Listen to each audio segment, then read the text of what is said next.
around with face of a stranger, quiet observer, never get too close. I see the world, but it's through this window. Another side to see, I'm ready to know. Not every story's written on a sleeve. Some stories take digging deep.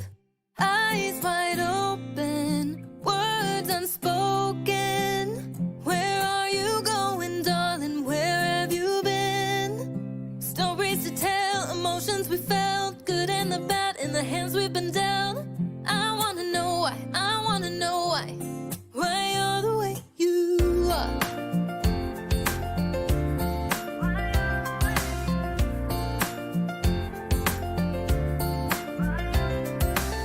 He's from the city, she's from the south. Two different chapters told miles out. Their back row living in his White House. So many stories that I need to know. Not every story's written on a sleeve. Some stories take digging deep. Eyes wide open, words unspoken. Where are you going, darling? Where have you been?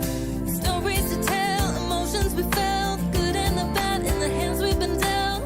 I wanna know why, I wanna know why you're the way you are.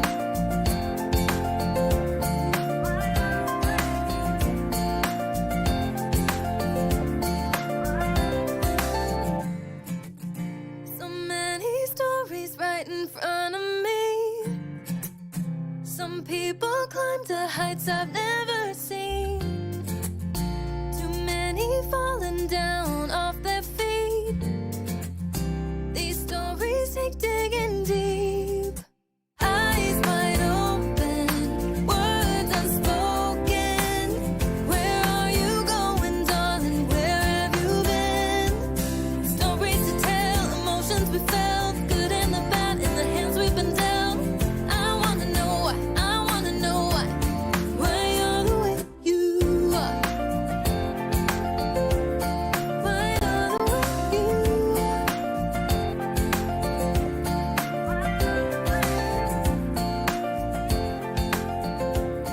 Why you're the way you are.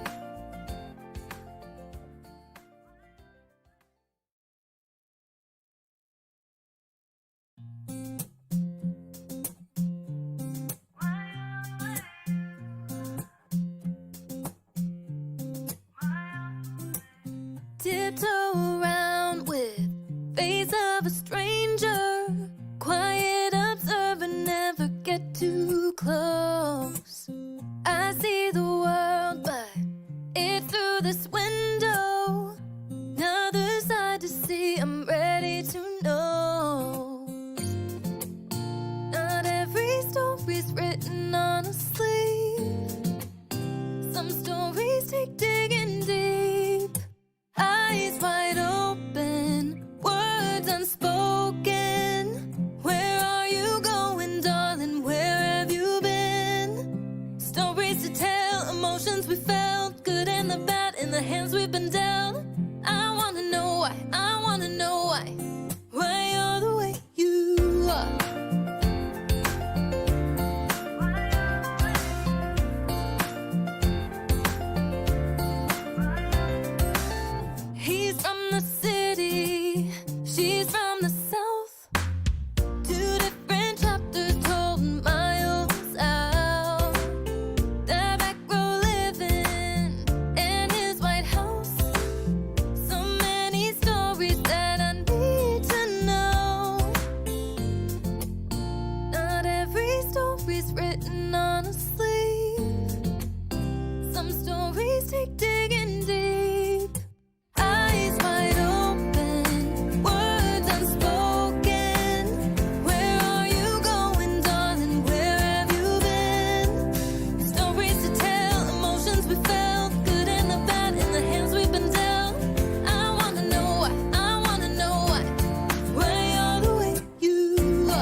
right in front of me.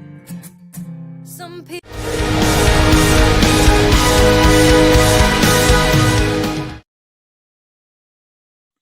Hello, everyone out there on the interwebs. I started to say one particular place, but I realized that that we were on multiple places. So, how y'all doing? This is Silver Sunday, or I should say, welcome to Silver Sunday. This Sunday, April the 11th. Well, I started to say March. March. It's just April now. So that shows you how long it's been since I've been here. Hold on a second. I am trying to get some people behind the scenes to change the title because it says Wednesday Wham. Let's see. This should be Silver Sunday. Professionalism. Take 2. Okay, so hopefully that'll get changed on Facebook here in just a moment. So hello everyone, and again, thank you. Before we go through our introductions, I want to make sure I give a big shout out to Daytona Beach Comic Con for being a sponsor of the Silverline streams, both the Silver Sunday and the Wednesday Wham. Daytona Beach Comic Con is September 8th. I don't have my calendar. 18th, 19th. I can't remember. 18th, 19th, or 17th, 18th. That's a beautiful mug there you've got, Curtis. Why, thank you. You mean this mug here? Yes, I do. It just seems to taste better when it's in this mug. That's right. Exactly. What tastes better, Curtis? I'm just going to say this. Johnny Walker, I'm available for sponsorship. So. It's all about product placement, right?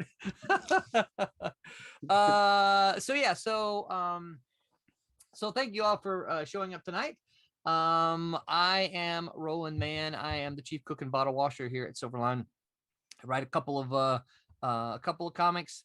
Cat and Mouse is the one most of you are probably familiar with, but I also write Trumps, which our local store here, Coliseum of Comics, who's been a supporter of ours, said that Trumps has gone over pretty well in the store. So in fact, he said he wanted to get more copies. So that was kind of exciting.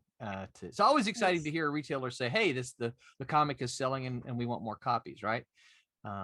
Great. So was excited to hear that, as well as a couple of other things, and including one of the ones that Roberta's working on, but I'll let her introduce that one. We want to welcome back Curtis Fujita, who took a month sabbatical to do some personal stuff that he can decide whether he wants to tell you or not. It's not my place. But Curtis, welcome back. Sure. Good to be back. Yeah, I took a month off. As most of you may know, I am a martial arts instructor. I took a month off. I had to close down my physical location to move on to doing online classes. So I'm doing online classes. I have an online program, and that's what we're doing now. And, so if you've ever wanted to learn Kung Fu and just couldn't find a Kung Fu master because, you live in the middle of nowhere, or if you're like one of my friends, you grow up in Mississippi, there aren't really a whole lot of Kung Fu masters in Mississippi.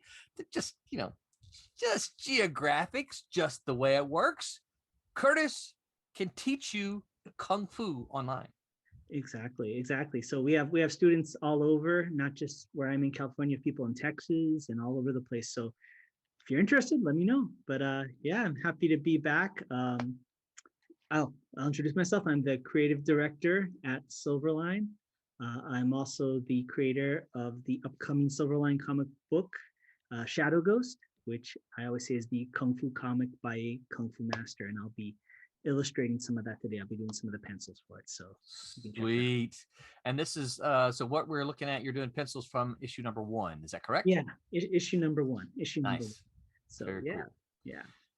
Excellent. Roberta, you're up next. Hello.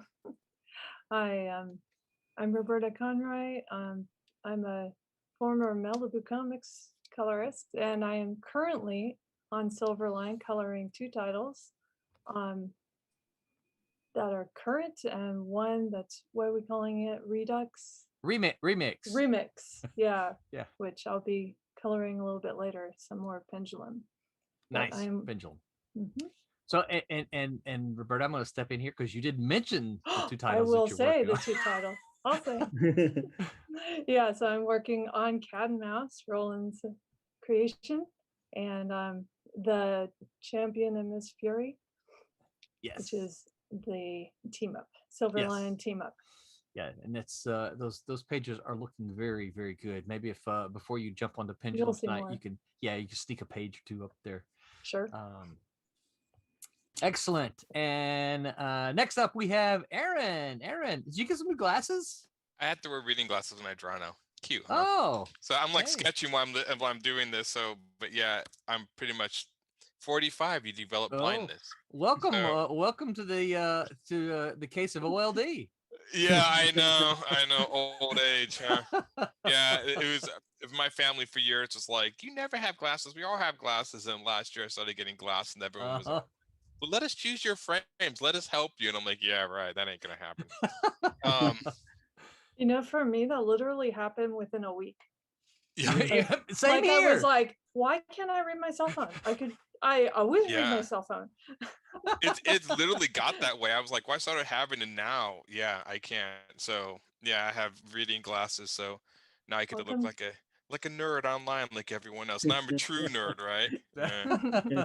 So well, yeah, I'm the artist on Fire Rush, which we just got done kickstarting issue 2, and I am an artist on an upcoming Silverline project, which I am starting very soon, which I am excited about. And then I work on Godlings, which I'm actually drawing a page of it right now, and then Cool. that is on Webtoons. I've been posting issue 10 on Webtoons, so that posts Monday. So tomorrow I should be posting another one. So Nice. Very cool. And joining us a little bit late here is John, the Viking Prince Voltan. Martin. I don't know if the Martin's at the end. Your name runs off my screen, so. Can't hear you, John. I see your mouth moving, but I don't hear sounds. I'm probably glad I didn't hear that sound. Yeah. Based on the expression that, nope, I can't hear you now. I can read your lips. So Can? yeah, I Yeah. can hear you now. Sorry I'm late. I was catching up on Winter Soldier. Oh, yeah. Did you watch just episode 4? Yeah. Don't spoil Yeah, it. we watched it at lunchtime today. Heck? Yeah, we won't talk about it because it's still too new and spoilers and all that kind of stuff. All right. So, John, introduce yourself. I am John Martin. I am the inker on Friar Rush and Wolf Hunter. I am also, I do other stuff. I'm a little scatterbrained as I'm also trying to get ready for a convention. Yeah, you're doing South Carolina here in like a week or two. Next weekend, yeah, Next the weekend. 17th and 18th. All right. Nice. So you'll have to go live from the convention and fill us in and let us know how it goes. Oh well, I heard Huntsville did pretty good. Yeah, I saw. I just saw a little bit of post tonight about it. So that's good news. I'm glad to see that. Now that the vaccines are out and people are feeling more comfortable, that we're slowly getting back to.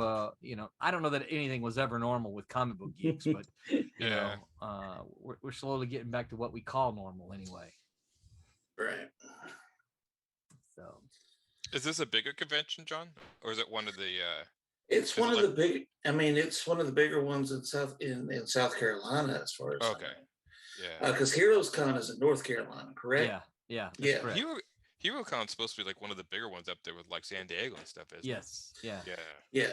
Well, not every. There's. I think there's Chicago, New York, San Diego, Wonder, Heroes, and there's Dragon Con. Those are the Yeah. big Well, cons. there used to be. I think C2E2 is kind of taking a place of Chicago Comic Con. Yeah, that's what I'm Comic-Con. talking Yeah. about. Yeah. Yeah, it used to be when I first got started, it was kind of like number 2 behind San Diego. It still is. Yeah. Isn't CT like Chicago? Isn't that what it stands for? Yeah. I don't know exactly, but Chicago. Yeah, It's like in the Chicago area. Because I remember somebody finally said what that stands for. Because I was like, why do they call it? Was it C2? C2E2. C2E2. Yeah. Huh, yeah. Sounds like R2D2 to me. But Yeah. That's more being different. yeah. Behind the scenes, we have you can't see his name on the screen, but we have unpaid producer, which is my son Brett, who is turning all the knobs and punching all the buttons tonight to make sure that you get to see and hear us. So thank you, Brett.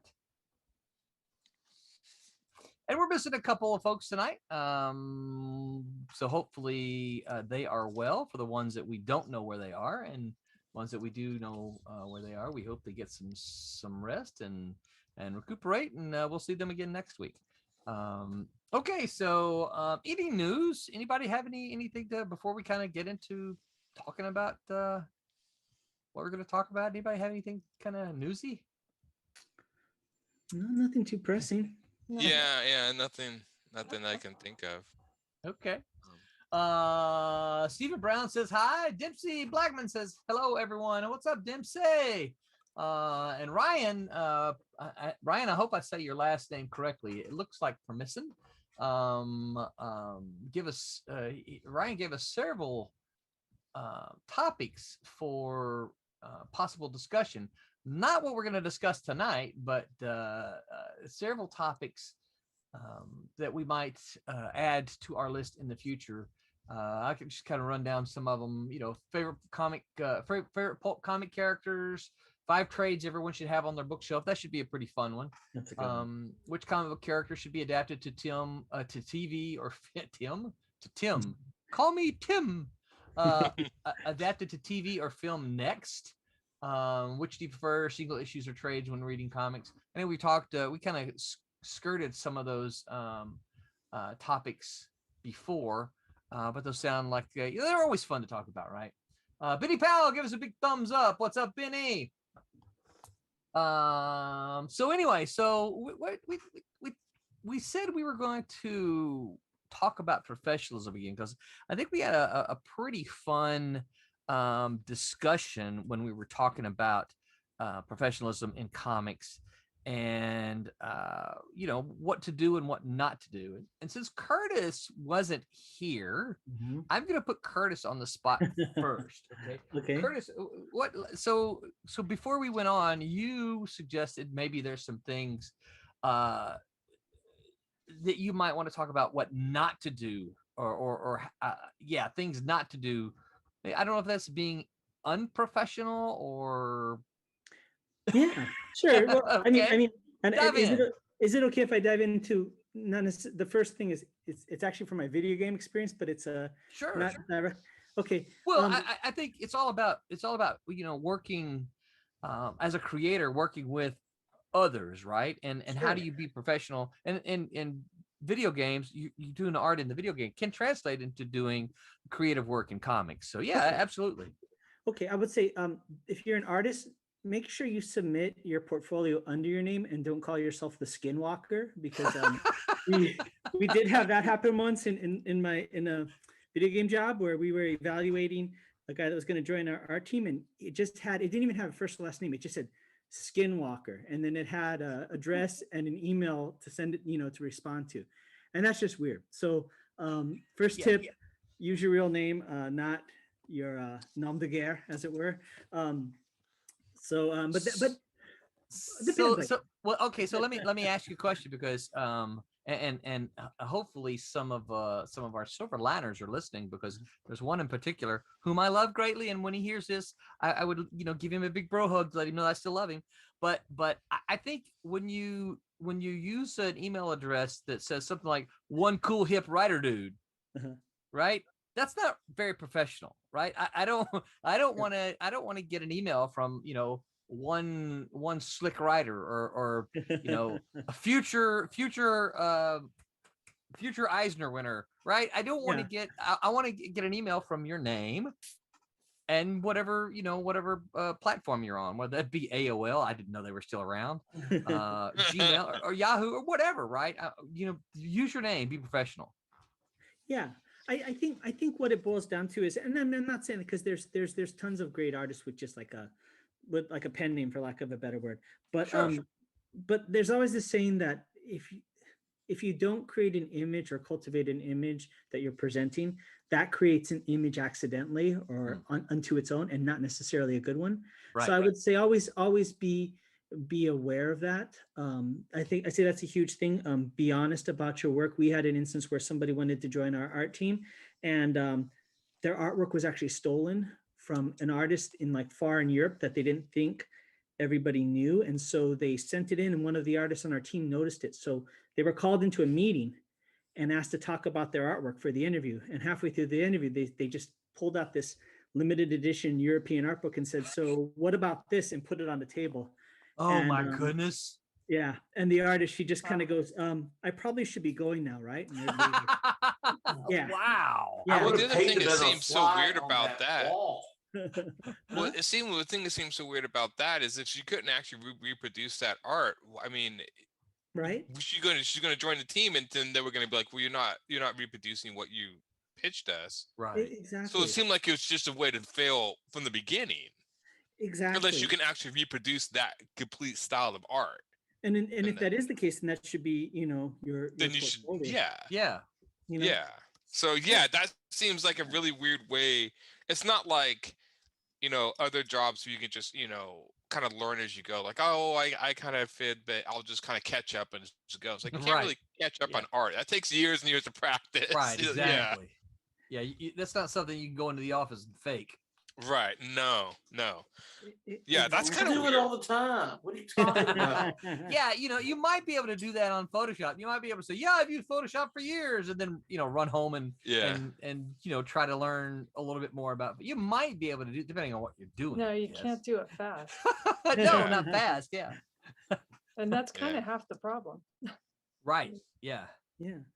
And I think one of the things about being professional too is just a matter of like, when you go for an interview or anything like that, it's about what can you offer, right? And if you're part of a team or anything like that, and comic books are highly collaborative, are extremely collaborative, and I think Roland can probably attest, and everybody here can probably attest. I mean, we've seen people that are phenomenal artists or creators in their own right, but when they can't work as a team, they don't last long in the industry. Nobody wants to work with a jerk, so I definitely say like those are kind of the key points. And I'd say as an artist, the hardest thing is, and I think any creator, but is taking criticism. I mean, it's a constant battle, no matter how good you are, how good you think you are. Artists will always ask somebody, "Well, what do you think?" And that means different things to different people. Some people, "What do you think?" means, "Can you just compliment me on how great I am?" I asked Curtis this and he just laughed. I'm not really sure why he was laughing. But yeah, it's like, if you ask somebody for their opinion, you got to be prepared to hear what they have to say and not get overly defensive. You don't necessarily have to agree with them, but if you're looking for a critique or somebody to analyze your work, you have to be willing to accept what they have to say. And also, if you're the person giving the critique, I know it's tempting, but try not to crack your knuckles beforehand. Rub your hand. Like, all right. Yeah, I've been waiting for this. You let me off the chain. I mean, Larry Hama did ask me, "Are you sure you want me to give you a critique?" Oh yeah. Before he did. Why are you handing me tissue? Was Why are you he handing me tissue? What's up with that? What? Was he fair? Was he, John? What do you think? I feel like he could have been a little harder on me. Oh really? Oh yeah. Yeah. Yeah, so that's the sign of somebody who, I guess, who really is trying to get better. I felt like he could have been a little harder on me, especially after the story he told me about how Greg Capullo was mad at him for years for the critique he gave him. Oh yeah. I mean, I heard the interview with Greg Capullo where I guess it got so bad that Greg Capullo was getting his face and Larry Hama basically told him, "Get the F out of my office." Really? Yeah, Wow, I never heard that. Yeah, there's a fascinating interview where I guess Greg Capullo kept coming back and getting reviews from Larry Hama, and Larry Hama was just really blunt and was like, "Oh, he was tearing him apart." Yeah, and I guess, but Greg Capullo kept coming back, and at one point it finally hit a head, and I guess this was in the Marvel offices, at least the interview I heard with Greg Capullo, and he got so angry at Larry Hama, started getting his face and mouthing off, and so that's when Larry Hama kicked him out of the office, Wow. Yeah. Well, and Larry Hama told me the story before he gave me the critique. Oh, really? Yes, Okay, so But how was it, did that kind of jibe around the same? pretty Or? much. Really, really, Yeah. wow. Yeah, I think, and I don't know that there's any, I don't know that there's any lessons that you can teach to know that, but I think when you're a creator trying to break in and trying to understand, you got to learn to read people, right? It's like, Oh, yeah. okay, am I, am I pushing the boundaries have I seen Larry Hama way too many times? Should Sure. should I wait a month before I go to see him? Mhm. Or maybe I should see someone else, or maybe I should make sure I work on and I'm sure he did work on the things that Larry told him to do. But Mhm. you got to learn to read people, and when people are they'll give you these signs that, okay, you've come to see me enough. I'm not seeing enough improvement in your work. I need to see that before you come back. I know, didn't was it Neil Adams and Frank Miller? I remember I heard the story that Frank Miller kept coming to Neil Adams, and Neil Adams kept being really harsh. But again, he became kind of his mentor and kept giving Frank, go do this. But Frank really took it to heart and really tried to improve. But I remember hearing that story. Yeah. I know maybe that's I can't remember where I heard that from, but I was like, oh, interesting. Yeah. Well, I've heard Jim Shooter say the same kind of thing about Frank Miller. Basically, Frank Miller was a sponge. Yeah. When he was young, coming into the Marvel offices, and that he could, they could talk to him about a lot of different things, and Frank would just take it all and just, soak it up and learn. Right. So a couple comments here. Stephen Brown says, I'm trying to get 2 comics going, but I'm focusing on just one. Good idea. Yeah, John says a good idea. Aaron, you're saying yeah? Mm-hmm. Yeah. And it's weird for me saying yes, since I'm attempting to do 2 at once. Yeah, One great comic is better than 2 okay comics. Yeah. Yeah.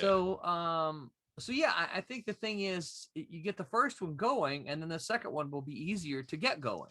Yeah. And if you're trying to, do both of them at the same time, then like John said, you may end up with 2 that are just but if you can spend your, and I often say the same thing when it comes to the creative aspects of comics. I see a lot of young artists who want to do everything, and when you look at their stuff, they're just so at all of it. And you're like, well, okay, do you want to be just a so writer, so penciler, so inker, so colorist, or do you want to be good at one of these things and you grow that way?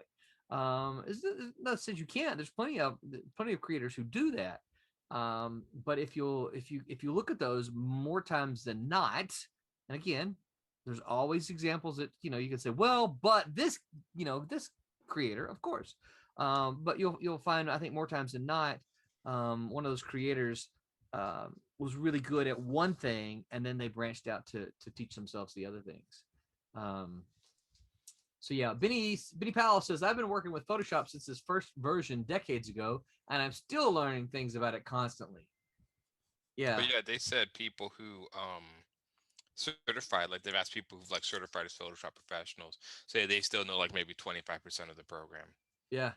Yeah. Roberta, I think what was the first, because I know Malibu was in on the very early versions. What version was the earliest version of Photoshop do you remember at Malibu? I believe 3.5. 3.5? Mm-hmm. Yeah. So yeah, that was way early.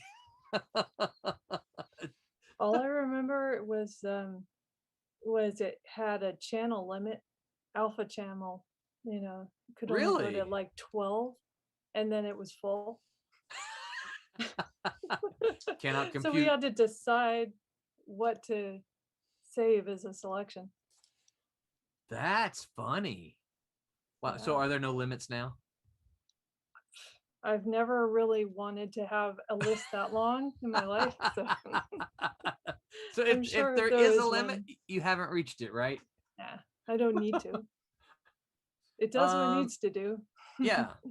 Yeah, and this probably, you know, as a lot of software is, that's probably one of the things that they got feedback on is that, hey, we need more channels. Well, the biggest thing Benny was says, was Larry, speed. You know, it would chug, chug, yeah, chug, chug, chug.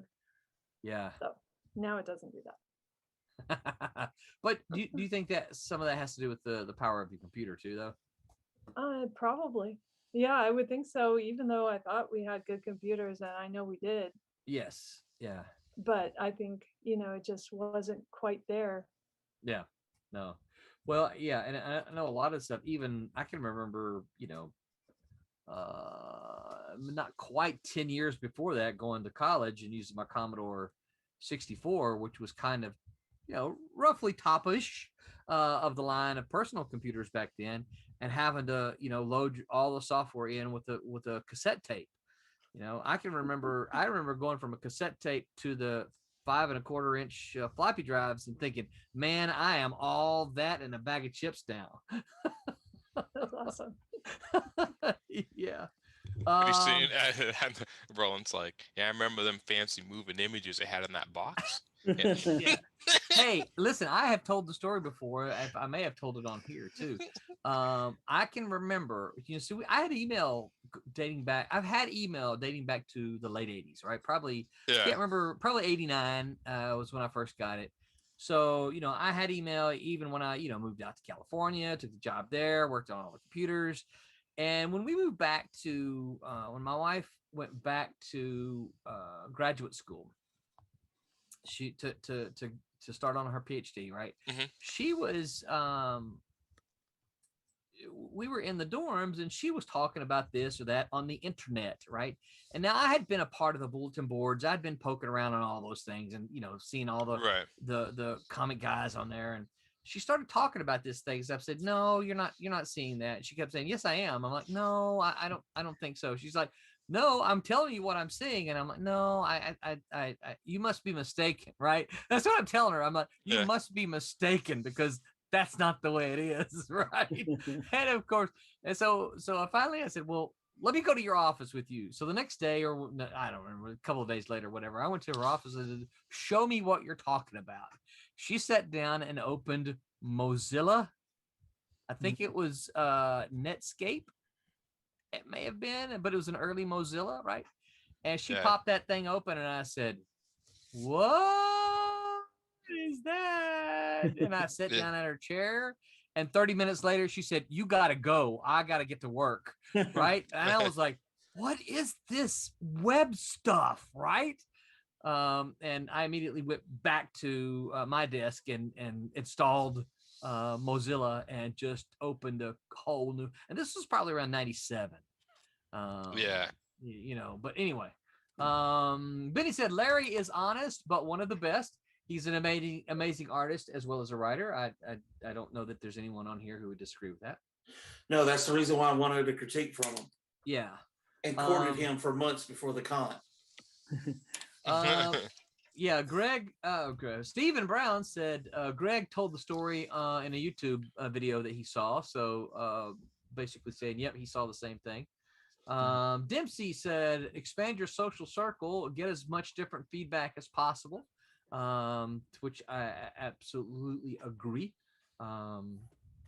Benny still talking about Photoshop. He says, that's why I still deal in layers rather than channels. It's a holdover from the beginning. Stephen then said 2 different stories. One I'm fixing up to send back to Image, and the other I'm working on now to send to both Image and Dark Horse. Yeah, you know, I always tell my students that when you've got something you're working on, you need to make a pecking order list, right? You need to make it say, if I had my choice, I would go to this publisher, right? And when that publisher tells me no, I'm going to go to this publisher. And when that publisher tells me no, I'm going to make your pecking order of your top 10 choices, right? And just start at the top and start sending the stories out and giving them the opportunity to look at it. You know, chances are the chances are greater they're going to say no than they're going to say yes. But you want to give them that opportunity, and you want to make sure that they say, you know, yes or no. They can't say yes if you don't give it to them, right? I think that's an interesting kind of question I pose all of you, is because I think there's a fine line, right, between being persistent but also being aware. Like, in other words, sometimes it's somebody will say, well, send out your portfolio or send out your samples, or keep sending it. But I Right. think there's also the fine line where if you aren't listening to the advice or you're not improving and you're just kind of like shotgunning everywhere, that's another thing too, right? I mean, that's kind of a balancing act, wouldn't you say? Or how, what Yeah. would be your thoughts on that? Well, yeah. Is somebody else want to chime in? Not yet. Yeah, I'm trying to. I I'm say sorry. absolutely. I get in this little focal zone No, that's all with my right. color. I say that the portfolios that are more memorable, absolutely, because and you say, well, which ones are more memorable? I can't answer that. That's probably a different person, a different thing for different viewers.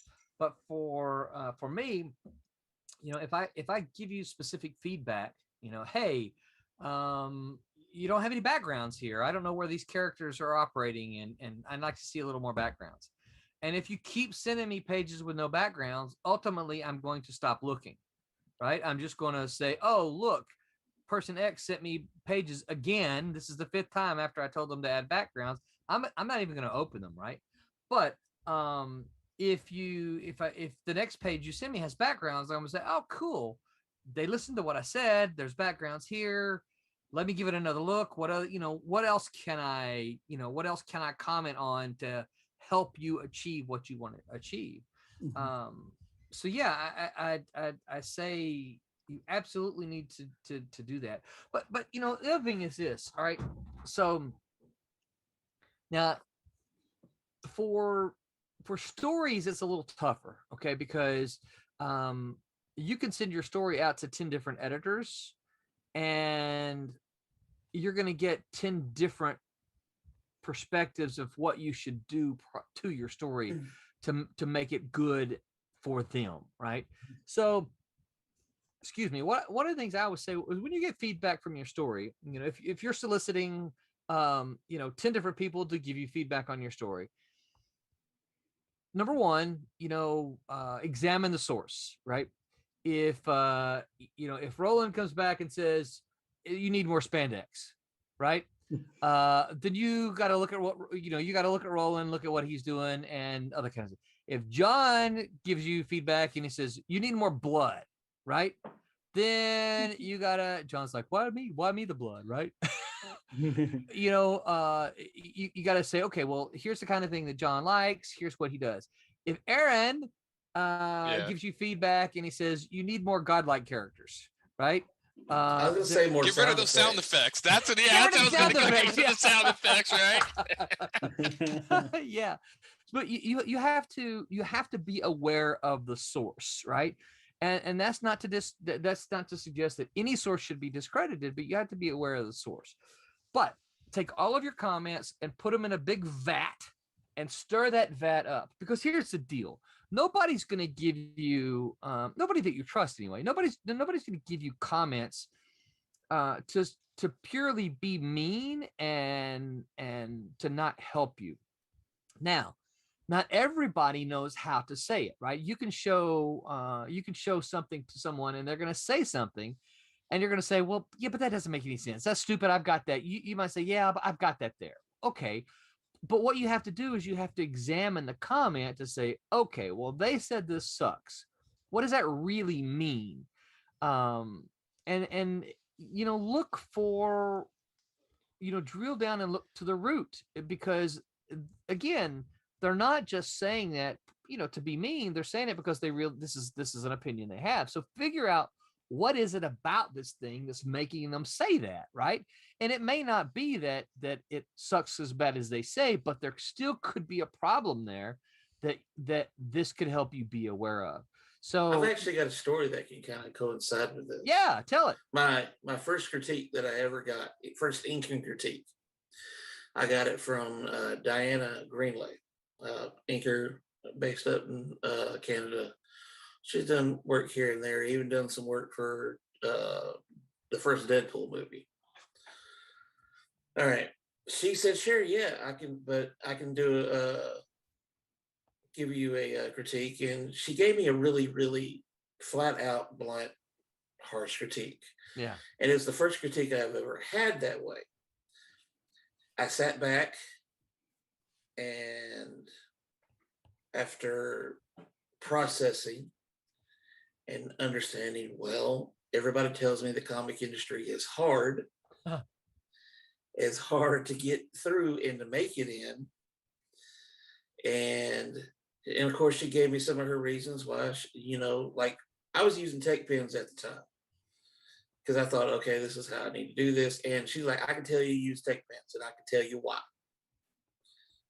And she broke it down and all that. Now I only use a brush for 99.9% of the work I do. Wow. Yes, I'm making those planes with a brush. Cool. But after I got through some of the anger at first and really thought about what I was being told, because obviously I thought it was decent, but I was wrong. And I agree with it totally. But after I went back through and I thought about it and actually analyzed what she was telling me, right, I realized, reset, regrouped, and redid. Yeah. That's excellent. That's a fantastic story, John. And that's exactly the way but it's taught, like you said, you were mad. And that's because, as creators, we try to tell ourselves, oh, it's just a business. Yeah, but we get emotionally involved with this. Yeah, that's my thing. I was actually emotionally involved. I had put so much into trying. And you got to keep in mind at the same time too, I was working on bringing myself out of a really dark hole in my life as well. So that kind of added to it as well. And it kind of made me question, well, is it worth it?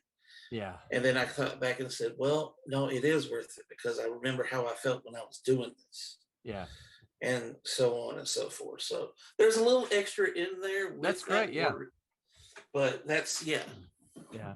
It's funny, John, one of the things you talk about the pens and the brushes, one of the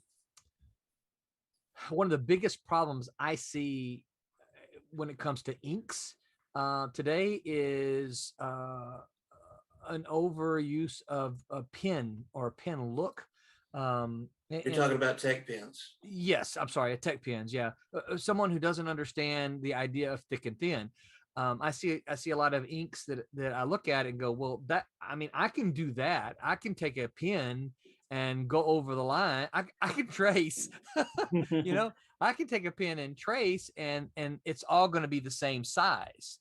And I've seen some people who I like, I see, and I don't mean the word, but people who I like and they want to work, and I see their work and I'm like, you got to stop using a ballpoint pen. It's what it look. You're using a ballpoint pen to ink this, and it's all the line is the same width all the way around. It looks like a coloring book, and there has to be some point where you for the inkers, you got to understand, you need some variety. You need weight to some of your lines, and when they all are the same width, you're getting zero weight. I think that a little bit has to maybe come from, this is going to sound weird, but like manga and anime, because you look at most animation is done in one line width just because it's moving.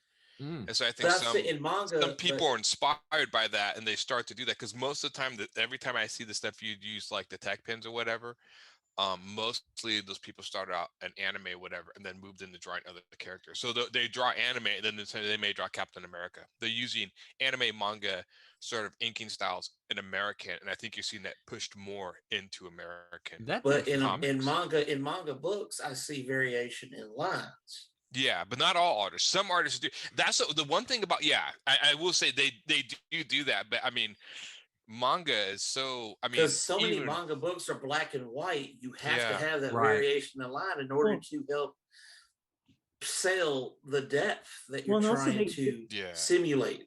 They also use tones. They use halftones a lot. Yeah. Like if you look at the ones with the thinner lines, they really use the halftone to create the shape and the form. There is a difference. I mean, you can definitely tell, like, a Joe Kubert to, like, Cat Shoe. them will catch I your think little everybody your- sees like you Joe do, Mad. yeah. Back in the 90s, everybody saw Mm. Joe Mad stuff and didn't Mhm. realize that Townsend was actually really, really awesome as an inker and was able to Yeah. take Joe Mad's pencils and really translate them into something Yeah. better Yeah. than what they were. I don't know. It's funny, I don't know because I know it also just could be ease of use. I know that sounds stupid. Maybe this is kind of lazy artist. A tech pen, it's just easier to buy a bunch of those than a brush and ink. And, Well- I use a brush for almost all of my inking when I do inking, like John. But brushes and welding, and I think some kids are just, Well, you and I have to think learn how to control it. I right. think is because it's got those little horse hairs at the end, and you gotta learn how to control. Even a brush pen that has a solid Yeah. brush, you still Yeah. have to control Right. the amount of pressure that you're using. I never liked those brush pens. I mean, I understand what they're getting at, but people buy them, and I'm like, if you bought like a $20 brush and a bottle of ink, that would last you 10 times longer than the brush That's pen. true, 'Cause but the brush pens are like they go out like that. Yeah, they're better. They're more portable, they are more and portable. they're I will give easier to them that. take to cons, Right. Yeah. or to a job. Yeah. But just for the I- money sink and buying Or those to a pens over job. and over. Yeah. Well, So- I got Tombow brush pens, and I've got the Mhm. Pentel brush pen, which is actually synthetic brush hairs, Okay. All right. and both of them work well. Yeah. Okay. And I use Yeah. the soft soft Tombow brush. I don't use the firm one. Oh, okay. Yeah, I just have my Winsor and Newton #2, and I use a 0 that floats around too, but mostly #2. But I've got a #2 Raphael Sable that I use too at the house. Yeah, yeah. The one thing I could never get my mind around was the quill pen. People who can ink with quill pens do good have my utmost respect. I Too could little do pressure, okay at too it. much pressure, Yeah. too little pressure. It doesn't work. It feels like my artwork's in bro afterwards. Like you could just feel my artwork, feel the lines and scratches in there. So, but yeah, I never could grasp it. You feel the lines with a pen with a brush. I don't know what they're talking Yeah. about. So yeah, that's true. Stephen Brown says, as Todd McFarlane says, always bet on them saying no, and then you're rarely wrong. He's talking about submitting your work. Yeah. Yeah. And But it's kind of funny. So, on a professional coming from the other side, where do you think the line goes between taking the advice they give you and sticking to your own vision, knowing that you're onto something? well, go ahead, Curtis. Oh, no, And then I think that would be something with an artist. Yeah. what I think I'm kind of, and this is kind of gathered from what everybody's saying is, Yeah. it's like consider the source. Like in other words, if you want to be, if you epitomize to have an aspect of Todd McFarlane, then when Mhm. if you go specifically to Todd McFarlane and he says, look, this is what you got to work on, you got to take him. Or if you like writing and you go to Chris Claremont, Right. that's fine. Now, if you go to somebody who's not necessarily in your vein and not necessarily what you're trying to achieve, I'd say you can take it or leave it. But if you said that these are the people that I aspire to be like, you damn well better listen to them. Yeah. Yeah. When they give you the advice. And the other thing the other thing I always find is an interesting balancing act is it's like in any creative endeavor, if you have to over explain, then the art isn't doing the work, right? So it's kind of like one of those things like, Right. in our college or art class, you have the picture on the wall and teacher would say, I don't like what you did this. And then you try and almost like explain, well, it's because I was trying to do this and I was trying to do that. And even if that gets the teacher or the person critiquing to go, I understand now, it still didn't land. That's the problem, Right. because that should be in the art. I mean, Yeah. there It should should be be applied automatically. They Yeah, should be it able to has to see be it and see context. your intent. yeah, it has to be. And that's, that's a thing, but that's my thoughts. Yeah. Yeah.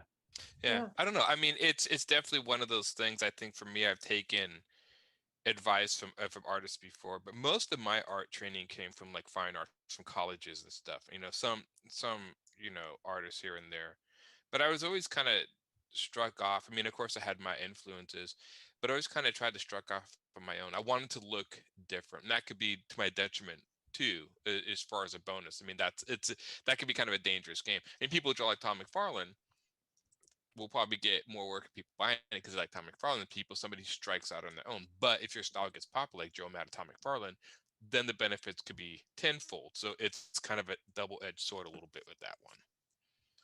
So And I think it depends on what you want. I mean, if you Yeah. want to, because you and I, I don't think I'm saying, if I am, Aaron, Yeah. please, reprimand me. I don't think I'm saying anything that you haven't also already said about your own art style. Is that, if you want to go work for Marvel and DC, then you probably need to try to draw in a style that Yes. is your style is not really something that you see in a Marvel and DC book. No, mine would actually be much more geared towards like even manga or anime a little Yeah. bit, pushing that cartoon. So as an Even, artist, you have to understand that okay, well, if you want to absolutely. work for Marvel or DC, then you're going to have to make some changes to your own style. It was funny because I remember getting, and this was just weird. I tried to draw superheroes and stuff, and I kept getting bored with it, and it was kind of a bummer because I liked it. I read superhero comic books, but for some odd reason, I was drawing. I think it's like the shapes and the lines, the things that were involved in it weren't as exciting me as much as like animated cartoon, more cartoon. So I stretched more that side. Which it is what it is. But yeah, my friend told me that I tried to draw a superhero. It was a ghost submission for Dark Horse, and he finally looked at me. He's like, "Look, I'm not trying to be rude." He's like, "But I just don't think superheroes are your thing." And I'm just like, "You know what? You're right. They're not. They're not. You're right. So he's just being honest. Yeah. So, and you know what? There's nothing wrong with that. I think that I think, and I this is something I talk about in my class a lot, particularly for students who come in who aren't familiar with comic books at all. They come in thinking that comic books are only Spider-Man and Batman, and I'm like, you know what? There's a lot more out there than that, and the problem is those are the loud ones, right? So just like dominating television and film today are superheroes, right? Right. Would you guys, argue with that? No. I would say the fact that they have literally turned movies into television shows. Yeah. That you have multiple movies, which I didn't think that was possible, Yeah. but they've actually done that. I'm Right. like, oh wow, okay. Yeah. So in the same way that superheroes, but that's not the only thing out there, right? There's plenty of other TV shows. There's plenty of other movies, right? Right. But they dominate because they that's what's big right now. Same for comic books, right? There's plenty of science fiction and romance and fantasy and action and horror. There's plenty of other comics out there. It's just the superheroes tend to be the loud ones, and that's the ones that everyone thinks of. And unfortunately, for those who don't know comics at all, they think, oh, well, that's all the comics are. Do you think sometimes that could become a barrier to people who wanted to get into comics but that's all they see? Like, oh, well, absolutely. I don't want to, but because they've seen lots of people who have like introduced different comics to them, and they're like, I mean, what? Right. Like these are other, like if you introduce like a kid to Bone, or Right. something, it's like, what this is like, it's weird. I think, and I don't know. I do feel American comics does have that problem of, I think there is a lot of variety in it. It's just not advertised as well as say manga. Manga is, even though manga has its own tropes that it works on, it does a good job of advertising the sheer variety in the genre more than American comics do. Yeah. So yeah, no, I think so. So Stephen went on to say, talking about portfolios still, he said, one guy told me to go back to drawing stick figures. That's harsh. Ooh. Wow. That's tell him years ago I saw a Kickstarter that a guy did a Stickman figure comic. He made like close to $1 million or something off this because it was a humor thing. So after that, I'm like, I have utmost respect for stick figure artists. So if your stick figures, what's the Cyanide and Happiness? Oh yeah.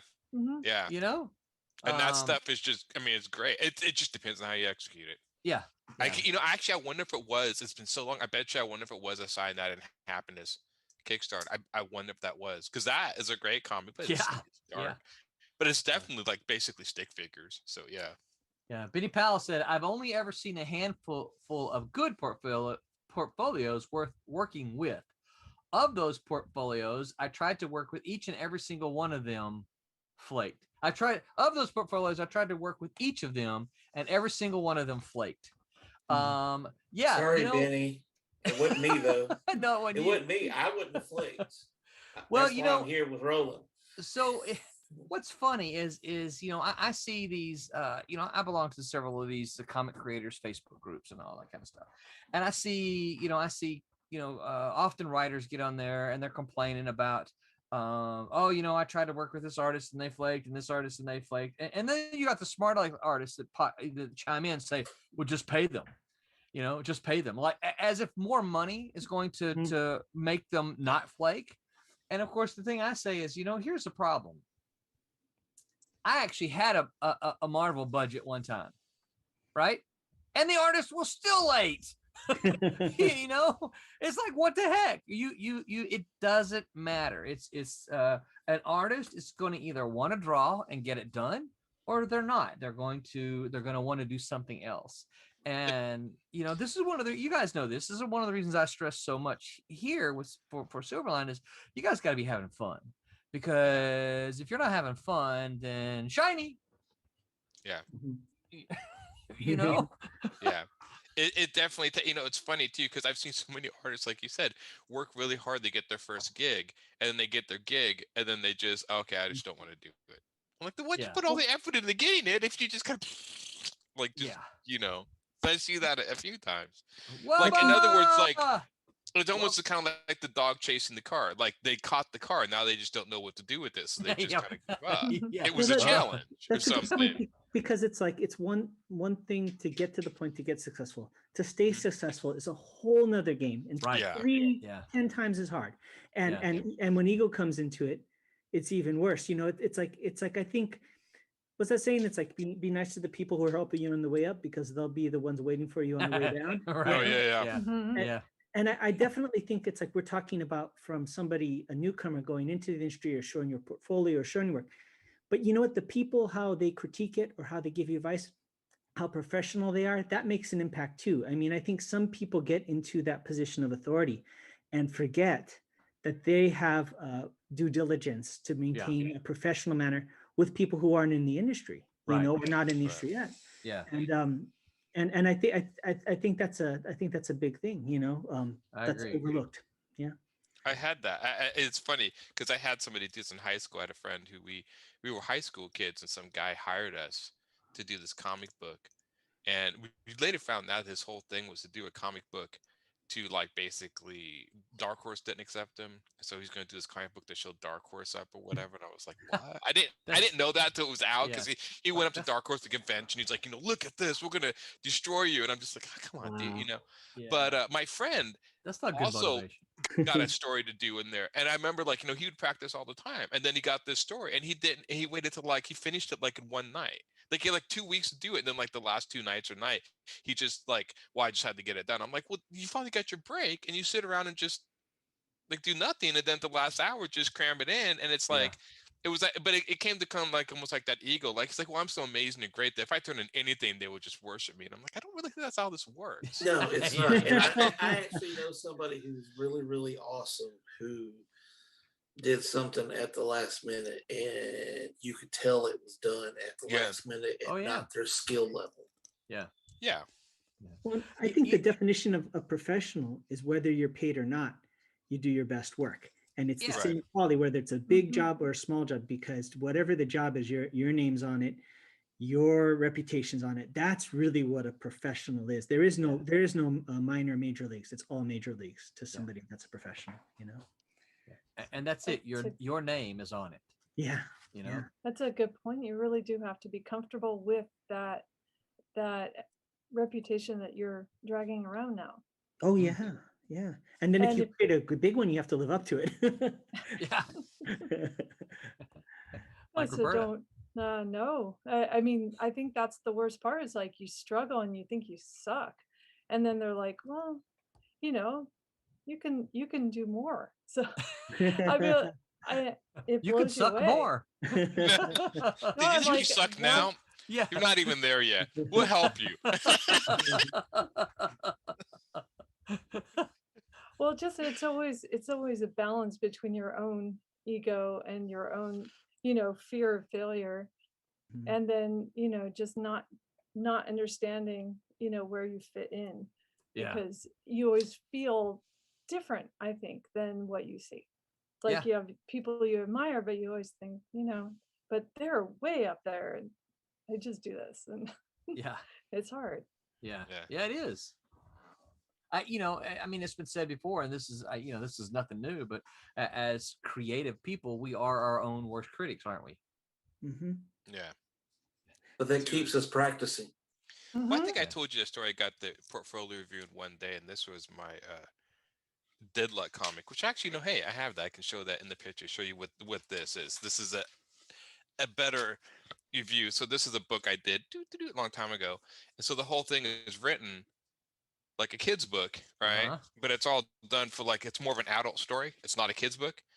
Just me playing with, it's like more like cartoon style or whatever. Cool. So I took this to Jim Valentino, and he didn't know quite what to make of this. He's like, I really like this. He's like, I wouldn't even begin to know how to sell something like this. Yeah. He's like, but if I saw it in a store, I would buy it. And I'm like, oh, that's like the best compliment I got.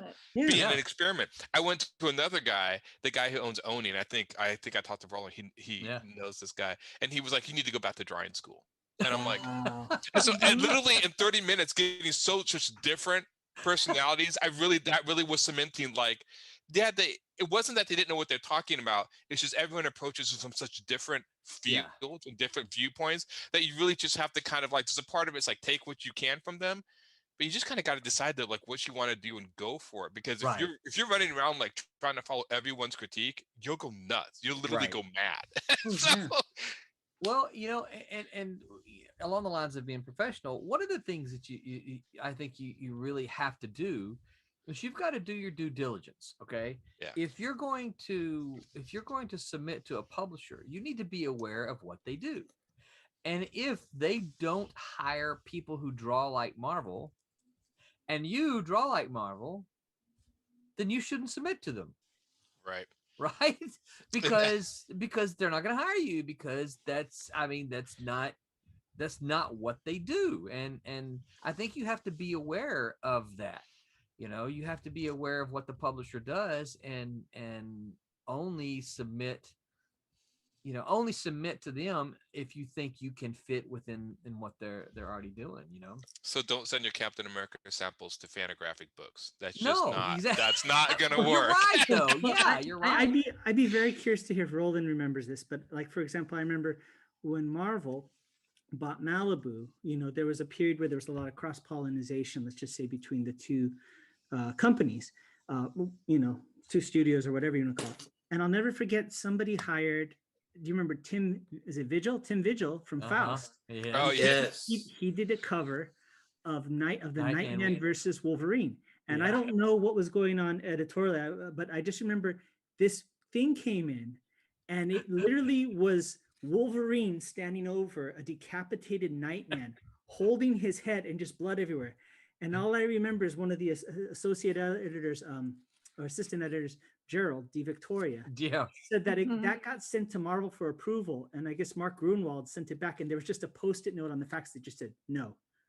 And I was because I was like, that's Tim Vigil. Like, what do you expect's going to happen? I don't know if you know that story, but I don't know. I don't. You know what? I don't remember sending it. I remember the cover. Oh, it's but brutal. I don't remember sending that to Marvel for approval. Yeah, maybe it wasn't. I don't know. I just remember it was jarring seeing, because it was. I want to know where this artwork's at. Yeah. You know what? Here, the thing about it is, it came through as a fax. And Scott Rosenberg who's the president of Malibu, walked into my office, and he goes, "Oh, is this the new night? Please tell me this is not the cover." He was real excited at first. "Oh, is this the Nightman? Oh, please tell me this is not the cover." I'm like, "No, that's not the cover. It's Tim Vigil, and he's messing around, and it's Tim, but it's Tim Vigil style. It's what you expect that out of him." I'm gonna have to message him and see if he still has that. I asked him a couple years ago, and he was like, "Yeah, it's too many years. I don't." Yeah, I don't. Yeah. Strangely enough, do you guys remember the whole Spider-Woman controversy, where she was climbing over the building and she had Yeah. And everyone was like, this is obscene or whatever. And I'm like, yeah, it's Miller Manera. And they're like, what? And I'm like, do you not know what Miller Manera does? Right. Yeah. Most of his, it's like, it's like they're complaining it's over sexualized. I'm like, well, yeah, that's Milo Manero. I mean, what did you really expect? And Right. so it's, Yeah. again, like, you need to be careful what you order. I mean, if you're asking Milo Manero to draw Marvel ladies, you might get some pretty sexy Marvel ladies. You got to That's be right. Yeah. careful. Yeah. Yeah. So Yeah. Benny Powell posted the Kickstarter link for those of you on Facebook. We were talking about the stick figures earlier, and it was the order of the stick reprint drive, and he got almost 15,000 backers, and they earned 1.254. Yeah, that must have been the one I saw. Dollars, is for their backers. That's why every time somebody comes with me, I can't draw. I can only draw stick figures. I was like, well, then come here. Let me show you something. They made $1 million doing that. I always tell them I can't draw stick figures. Yeah, I know. So I'm too good to draw stick figures. Like, not being arrogant, just like I'm too good. Like I want to fix it. I'm like, indicate I can't just freely draw stick figures now. Yeah, they have to be perfect. I can't stop at a stick figure. That's how I explain it. Yeah. Wubba says, just a little devil's advocate. This is when we're talking about the artist here. He says, some writers starting out are a pain to work with and make it just a miserable experience working with them. I'm sorry, Wubba. I love you, man. I don't. Hey, everybody. Hey, what's up, Quentin? Hey, how's it going? What is up? I'm here with grapes. Holy moly. Not right this moment, sir, but are you going to be able to share some of those pages you've been sending me on the stream? Is that doable? Well, I can move my phone around where you can see them. them. Okay. All right. Oh, well, don't do it right now. I'll holler at you in just a second. Okay. So yeah, well, I get that, certainly there's going to be that on all sides, I think. Benny says, I've always only paid artists. This is when I was talking, I mentioned about, I had Marvel, a Marvel budget to work with. And he says, I've always only paid artists up front. We have work for hire only, so money was not an issue. And yes, we pay Marvel rates, meaning to say, back what he first said is that they flaked. And so, yeah, money's not always the issue for flakism. Benny says, Roland, I disagree with that. While Marvel has a house style to agree, they have been open to new styles. Joe Mad, McFarlane, Bacchio, Gene Ha, the list goes on. It's something that's well drafted, exciting. They do take chances on new styles, as do many good companies. Well, so I'm going to disagree with that, because I'm going to say everybody that you've mentioned, they're not really new styles. It's all Jack Kirby DNA. And Curtis and my old time buddy Ross Ritchie, who is the CEO over at Boom Studios, has a really good it's a really good theory. I don't know what you call it, but he and I had a really long talk one time about artists and styles. And so Joe Mad, McFarlane, Bacchio, Juhan, all of those guys have those guys have Jack Kirby DNA, and you could see it, right? Now they have a slightly different style, but it's all Jack Kirby DNA. It's all kind of that if you changed a few lines here and there, style of the lines here and there, then you've just got Marvel. You've got Marvel style. And yeah, you talk about West Coast style, which I know a lot of the Image guys were certainly in the 90s, but it's really all kind of the same. You don't see, well, let me confess this. I haven't read a new Marvel DC book in a decade, so I don't know we what. Lost the stream. What? I don't know what they're doing today. So what I'm about to say may be incorrect, but I know at one point in time you would never see a manga style art in there. Now you saw American influenced, like I would say, oh shoot, the guy who died a few years ago. Turner, Michael Turner. No, he's a very Image guy. He did some work at Malibu. Ringo, Michael Ringo. Oh yeah, right? yeah, Ringo. Yes, yeah. Yes. I would say Ringo's style was heavily influenced by manga, but he still had that American. He still had that Jack Kirby DNA in it, right? So what I'm talking about is things like Lumberjanes, right? If you look on the art for Lumberjanes, there's no Jack Kirby DNA in that at all. In fact, a lot of those artists have no idea who Jack Kirby is, and that's okay, right? That's not a wrong thing. It's not a bad thing. It's just that's not what they grew up with.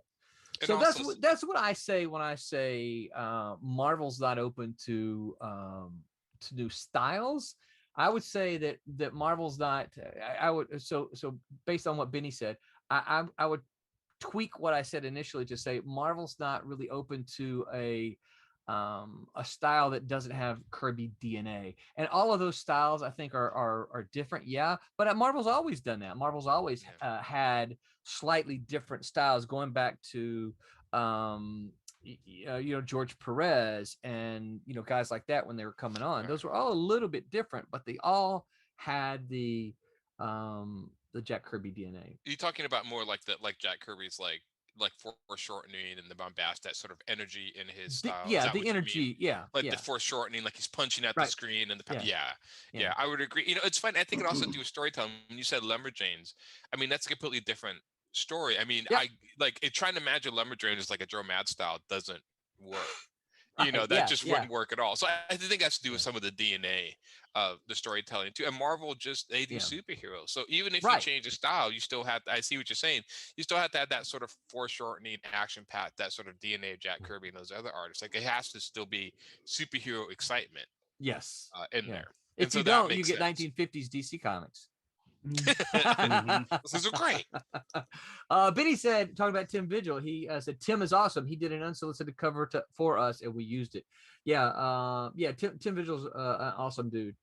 In fact, Curtis, you may remember the Faust team, David Quinn. David Quinn wrote some stuff for us there at the very end of the Malibu stuff. Mm-hmm. Oh, that's cool. Yep, I loved working with David Quinn. Yeah, good guy.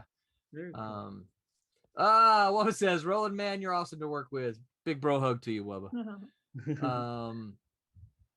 So let's see. Let me make sure I didn't skip any here. I think we're all caught up on the messages there. So Quentin. So we're talking about Quentin joined us late. So you know what? Let me give a little pregnant pause here for future podcast.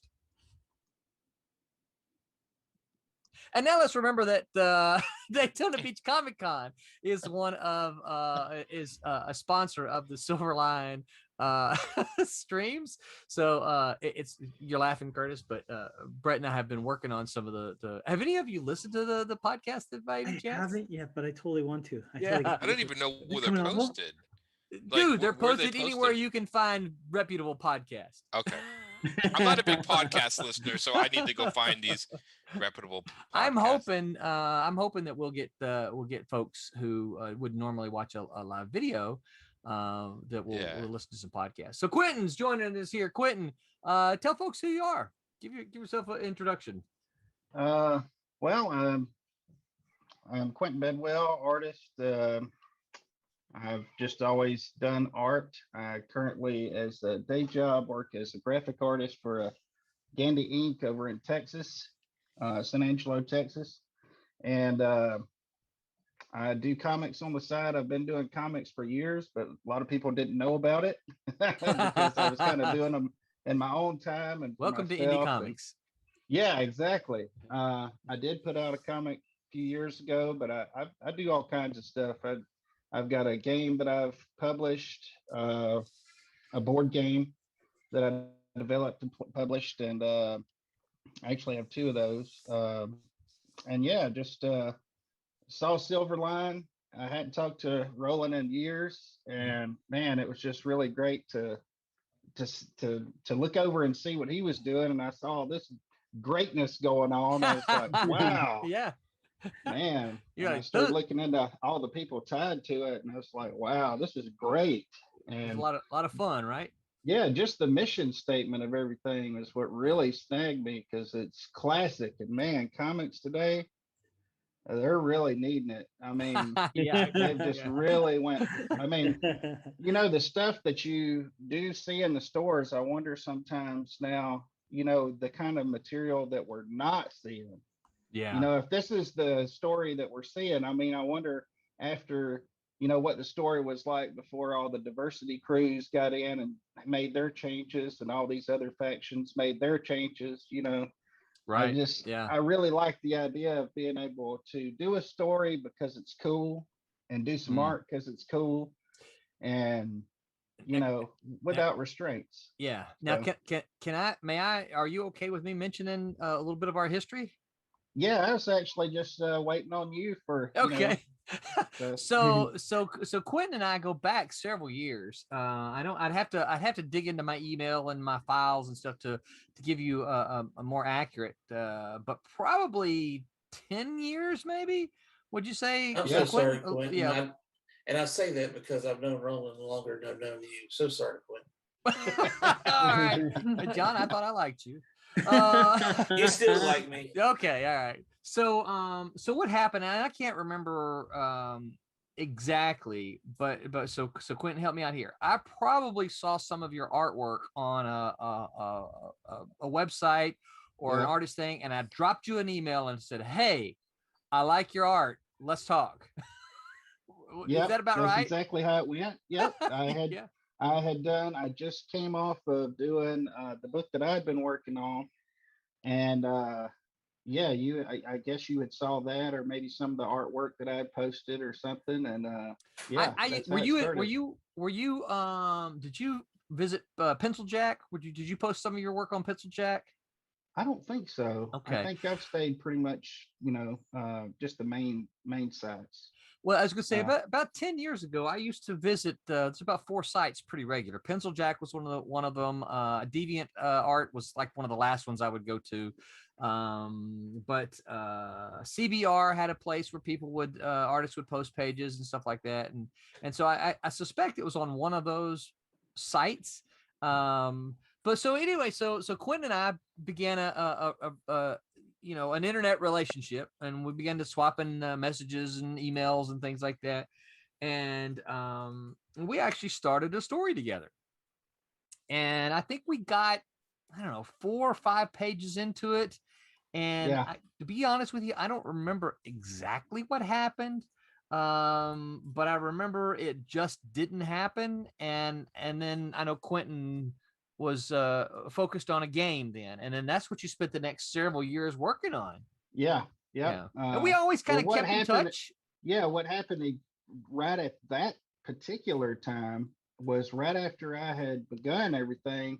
I had had some life stuff come up. I had 2 kids after That's 15 right. years. Yes. We had I mean, the Lord, he's got a sense of humor, and he just dropped 2 kids. They're 11 months apart. Oh, My dad passed away, and then not too long after that, my mom passed away. It was just like crazy, and I just had to kind of, how it is, you guys. Y'all live, y'all know how it is. It's just Somebody had to tell Quentin how that was happening. Yeah, exactly. Oh my goodness, it's like we Does have he need to so have it explained again? We may get kicked off of YouTube. I know, Nope, right? nope, nope, we're good. We have a 20-year-old daughter, Brooklyn, and then 15 years later, just out of nowhere, I mean, out of nowhere, just we've got another one, and then it's like, okay, we can do this, we can do it. But then she, after that was all resolved, it was like, just a few weeks later, I knew by the look on her face, and I was like, oh my goodness. Oh my goodness. And that's what, but So- you say the words out loud like, it's okay, we can do it. But in my head, I'm thinking, we are so much in trouble. I don't even know what we're gonna do. But So- we did it. And So for Christmas that year, his wife handed him a pair of clipping shears. She said, "Here." Yep. Yep. Michelle, hey Michelle, what's up? She says, "Hey Roland, Good to see you here. Well, I see you. You know what I mean. See you. Wubba says Quinn and Vigil differ so much from their personality to what they actually do for comics. They're so chill in person, yet so insane over the top in the comics they produce. Yeah, I'll agree with that. When I met Quinn, I thought he was going to be some psycho, knife wielding maniac guy. But it's like, dude, you're the guy who writes this. He said, "Yeah, I know, right?" Yeah, it was fun working with Quinn. Quinn actually did. I'm trying to remember. I think he did. It was either a Rune thing or a Nightman thing. I can't remember now. It's funny that Ultraverse page on Facebook. They're always pulling stuff up, and they're like, "Hey, this stuff," and I'm like, "I don't remember that." It's like, yeah, cool. So Quentin so what brings Quentin around this time around is, as he said earlier, is he was listening to a bunch of our streams and chiming in, and we began to again, we never really stopped emailing, they just became real infrequent, and so we began to chat again, and he was like, "Hey man, what's going on?" And so I said, "Hey man, you want to draw some more?" And he said, "Hey man, yeah." And so those are the actual words. Y'all are great with freaking words, I tell you. Well, long story short, we found a project for him, and the writer, who I hope to we're going to get on here soon, is another former student of mine. She's fantastic. Her name is Mackenzie. So if Mackenzie's listening, hey Mackenzie. Hope. But what happened is, kind of just before Quentin could really kick it into high gear, Formonte came up with an idea for Trumps, because Thomas Hedgeland had essentially said, "Hey, man, I can't finish this. I'm going back to school and all this kind of stuff." So Tommy said, "Hey, look, why don't you get well, no, actually what happened, so let me backtrack a little bit. So I reached out to Quentin and said, "Hey, I really need this finished. Can we finish this first before you jump onto this project with Mackenzie?" And Quentin was like, "Hey dude, I just want to draw comics, man." Right? And I'm like, "Okay, cool." Well, Tommy, like right about that same time, Tommy says, "Well, why don't you get a different artist for each issue? Because that way, you've got four suits, spades, clubs, diamonds, and hearts." And he goes, "You'll have a different artist for each book." And I'm like, "Dude, that's a great idea." And so we've already started talking about covers and things like that. And so I said something to Quentin. He's like, "Hey man, I just want to draw." And so that's when I reached out to Peter, and Peter's actually working on issue number 4. So Quentin, let's boot Curtis off. Well, I can move my camera show us some of around. show us some of the Trump's pages there. Did the fart panel make it? No. Stephen asked, would a splash page count as 1 or 2 pages? A splash is a single page. A double page spread is an image that takes 2 full pages. So there's a difference between a splash and a 2-page spread. So a splash page is just a single page. Michelle said, "Who's working on what right now?" I see 6 people. Michelle, you missed the introductions we did at the top of the hour, but what you were looking at Curtis drawing on Shadow Ghost, which is his project that he's working on for the future. That was one of the early pages. Was that page 2, Curtis? What? Yeah, actually, you're right. It is page 2. Page 2, yeah. So, needs a kung fu master, so be careful what you say about his That's comic. right. So what we're looking at now, Brett, is there any way you can blow Quentin's screen up, or is that a no? Okay. I can zoom in a little if I need to as well. Well, I think Brett can put you in speaker mode, and okay, whatever. So this is a page. Okay, whatever. Yeah. Oh my God, you're not doing it right. So this is a page, you guys. Take a peek at this. This is page 1 for Trump's issue number 3 or book 2. Well, No. Yeah. So can you swipe through and show another page or Yeah. two? Okay. Looks good. Uh, Oh, yeah. Look at that. I love that. Uh, Look at there's those legs. a splash page Nice. there. That's Yeah. gorgeous. I love that. Love that pose. You know, Ro- And see, yeah. I wasn't aware of What you is- and Quentin's relationship, but you know, we were talking via, you know, from the show, and I looked him up and I said, dang, this guy's art's really good. I said he should be part of Silverline. And then about a week later is when you announced it. And I was like, yes. Great. Like, why isn't Roland talking to this Great guy? minds, Curtis. Gorgeous. Yeah. Yeah, so this is fantastic stuff. Quentin, we'll have to get you hooked up with Tommy, and Tommy will because you're drawing on a tablet there, right? Yes. Yeah, Yep. Tommy's our he's our tech guy. He can get you figured out how to get you hooked up so you can actually stream the art. I don't know I don't have the answers to that, but Tommy can answer that. Yeah. Yeah, we'll have to definitely figure out how to do all that. But yeah, that's pretty much Yeah. where we're at now. Yeah, very cool. And that's book 3. Yes. Issue 3, it's actually book 2, but it's issue 3 because you know Okay. book 1 was 2 issues. That's right. And book 2 will also be 2 issues, but we'll break them down into issues 3 and 4, if that makes sense. That looks great, Quentin. I love the volume on everything. Like you can see like the shape of the knuckles, the muscles, and it's just really solid. I Great one. appreciate it. I have really worked on that, you know, and I've tried to do things to simplify stuff. Mhm. And, you know, people say, hey, why don't you just not put so much? You know, it'd probably go a lot quicker. But, you know, I just really have one way of doing it that I know. And I have tried to like streamline it, and I do streamline it, but it just, you know, when I was working on that board game, I had so many pieces of art to do for it. I mean, it ended up being close to 180 pieces of art, just me. And I did get into a little bit more of a streamline, but it didn't look quite as good. I just, you know, I got through with it, and it as a whole it looked good. But you know what I mean? You kind of look over it, and it's but yeah, I love this style, but then again, you know, I can't really. I've tried doing other ways, and you know, it just doesn't work. You So gotta do you. Yeah, Michelle great. That's said what that it looks so is. good. that's what it is. You really have to just do what you're comfortable with, Mhm. because every time that I've tried to change and try to be a little more this way or a little more that way, it just, you know, it just doesn't work.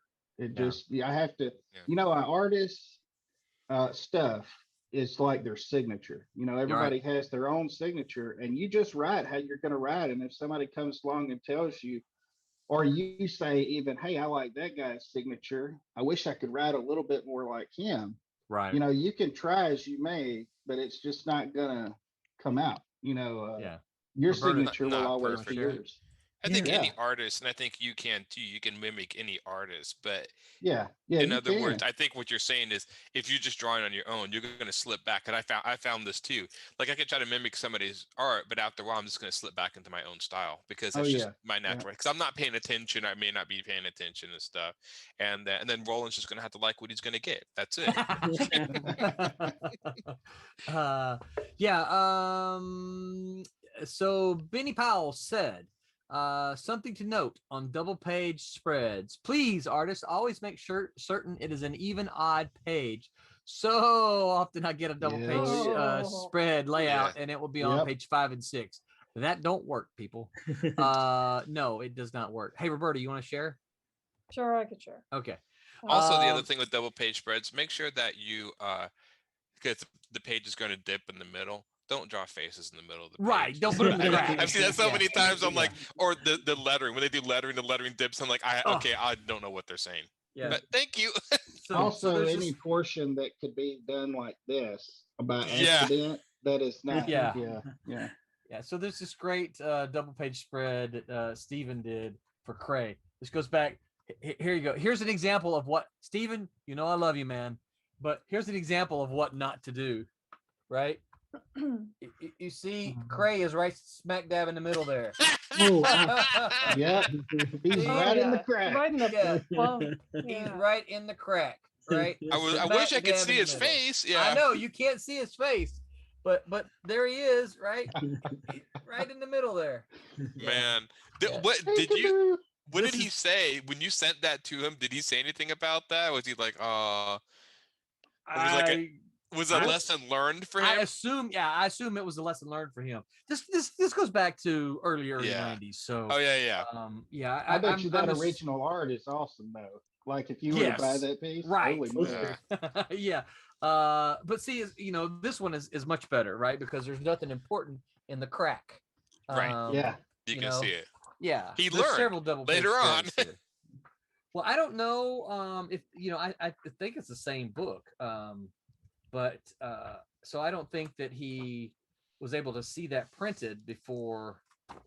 Like, see, this is a great one too, right? This is the first one. Oh, it's gorgeous. Because you get the big dude on the horse here, Yeah. and the arrow going over here, the important Man, that face is there. So, nice. It's really Yeah. That nice. is nice. yeah. So, but I just remember that one page. It's like, dude, I can't see the main guy in the middle of the right there. He is. Yeah. So that's pretty funny. So yeah, Benny is absolutely right. You gotta watch it. And I'll also say it starts with the writers, because my class was one of the things I make sure that teach the writers is like, look, you don't do this. You don't try to put a double page spread on an odd even combination, because it doesn't work. Literally, it does not work. It's just physically impossible, right? So Michelle says, does Quinn do coloring too, or strictly black and white? here we go. Uh, Pendulum. Quentin, sorry, I she do said it all. Quinn. Yes. Yeah, he can do it all. I'm sorry, she said Quinn, and I'm thinking, we're talking about David Quinn, Mhm. right? But she meaning Quentin. Yeah, he does it all. And Benny Powell, like Whitney Houston says, crack is whack.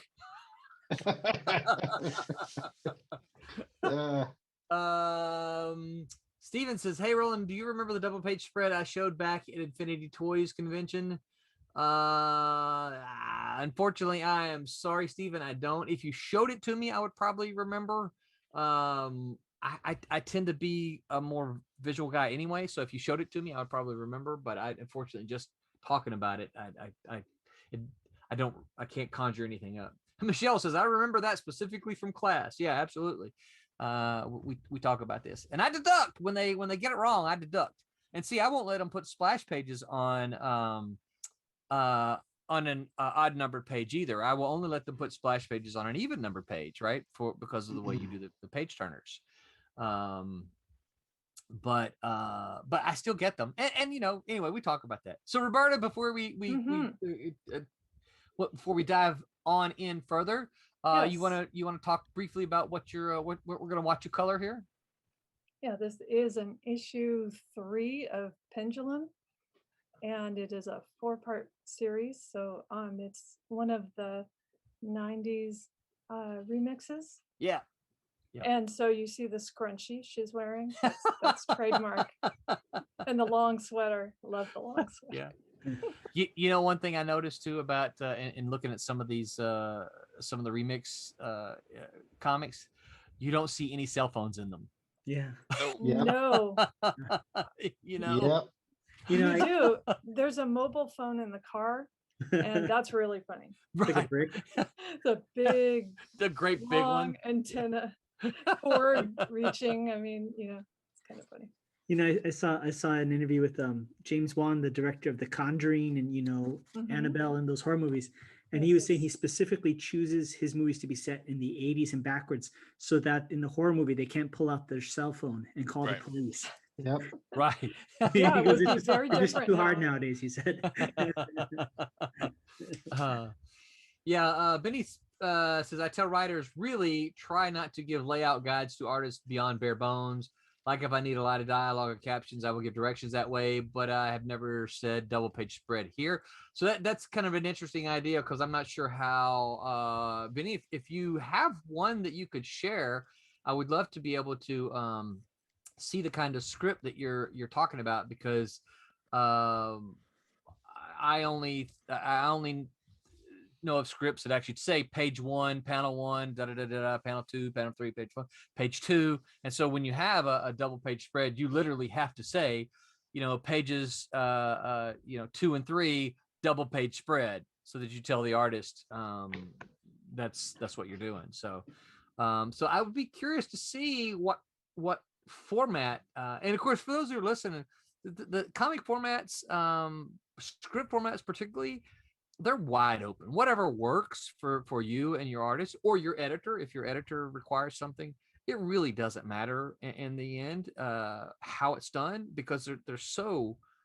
flexible. And this is one of the things that I know frustrates a lot of my television and film students when they get into my class, is that it's like, okay, well, the main thing you've got to do is you have to be consistent. Whatever you do it that way all the time.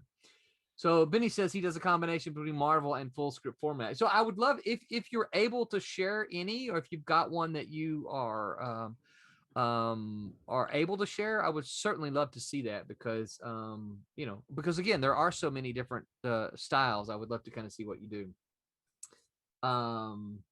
Michelle says, I love her style. Reminds me of reading my dad and grandpa's comics.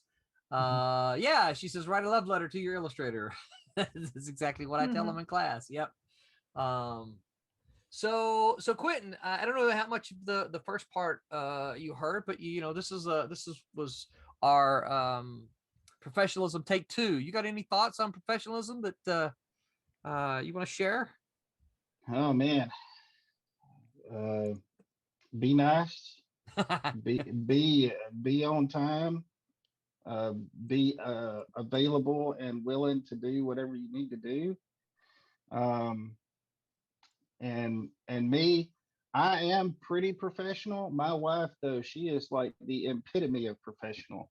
I can always tell when I'm in trouble, because she starts getting in her professional mode. Does she call you Mr. Bedwell? Yes, and that's why parents give you middle names, just so you know when you're in trouble. And, right. Yeah, because they say them all 3. So, yep. Or however many you have. But anyway, that's pretty much my thoughts. Is it is so good. The workday can go along so much more smoothly when everybody is being professional, and it's just so much more efficient. Now, my personal thing is, I try not to usually joke around a whole lot when I get in with the new group of folks, just because I don't know what they're right. Yeah. what they're about, so usually I have a little bit of a problem with somebody who's joking with me like I've been there 10 years, before I even really know them. I don't really know how to take that. You're like, don't be telling my mama jokes yet. Yeah, so I like to kind of be a thermostat first, to kind of see what people's temperature is, and then kind of get a little bit looser. But for the most part, I'm just a pretty loose guy until until I get around somebody who I can tell this person really is not down with fun. So maybe I should just kind of cut the dad jokes a little bit or something, till no, know each you other. Should never cut dad jokes. I know, right? My son loves them. Yeah. It sounds almost kind of like me. I kind of sit back and feel things out before I go anywhere further. Yeah. It's always a good idea to do that. It's and you're there to do a job, whatever it is, and all that stuff is extra, and you don't want the extra stuff coming in and ruining what the job is, right? Just because of something that's just neither here nor there, So professionalism is great. Like I say, my wife, she's super professional. I mean, she is the professional one out of the 2 of us. I tend to be a little bit looser and a little bit more, jokey. I'm a bit of a joker. I can't help it though. I like to have fun. I like to have fun.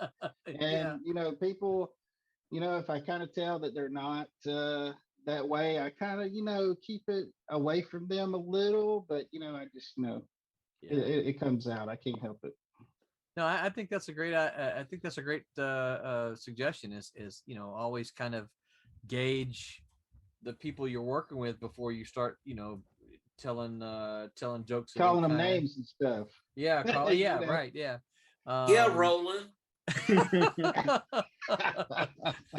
I I didn't even know him a full afternoon before I got started. He called Principal too. No, but okay. So, but in my defense, I Dean know Zachary. Dean co-signed. That's the reason. Yeah. I know. Yes. I'm just giving you grief. Yeah, okay.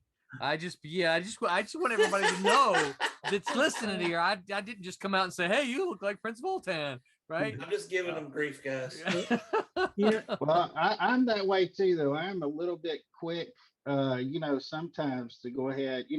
I kind of gauge people pretty quickly, whether they're cool or not. With laughing. What about And, Curtis? Is Curtis cool? I'm not cool about that stuff at all, man. I'm serious as hell.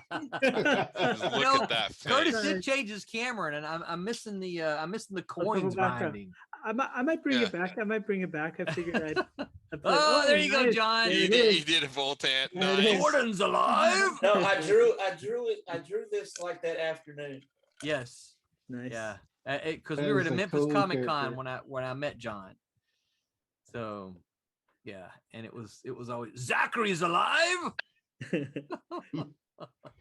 Well, in a situation like that, though, when you're at a table, I can imagine, you're talking to people and you kind of get in like a frenzy. Right? You get kind of loose with folks, because you've been kind of talking to people quite a bit, and then Mhm. Yeah. it's kind of different, especially when you're not really working with them at the time. So Yeah. I'm very thankful that the job that I work at, people are very understanding, and Yeah. so. Yeah. And sometimes I make mistakes and I say things I shouldn't, but that's just me getting older. My day job is I work with a bunch of really uptight people, so I do too. There's always those. So There's always those. yeah. And I'm cool with that. okay. Everybody, Yeah, whatever. You do what you do. But I'm going to do what I do. That's right. I let them be uptight when they're going to be uptight, and then I come to Silverline and have the fun, right? Well, you're talking about kind of filling out the situation. It's like if you're familiar with that book, the Book of Five Rings, is that famous text by the swordsman Miyamoto Musashi about his success as a swordsman and never losing a match. And it became this thing in the 80s for American businessmen to use as strategy against Japanese businessmen in their negotiations to get into the Japanese mindset. And one of the very first things they say in the book is like, you never make the first move, right? You let the other guy get the position and then reveal himself, and then you execute the technique. And so I went to Japan to work on a video game, and I was in a meeting room with the president of the company. And it totally was like that. They had me sit down, and in an American meeting, you already start talking. We just sat there and stared at each other for like a minute or two, waiting for somebody to say anything, because everybody's like trying to feel each other out, like who's gonna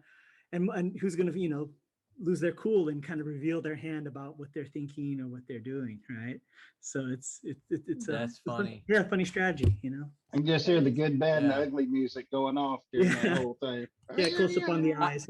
I would so fail at that. I would, because I would be like, okay, let's talk.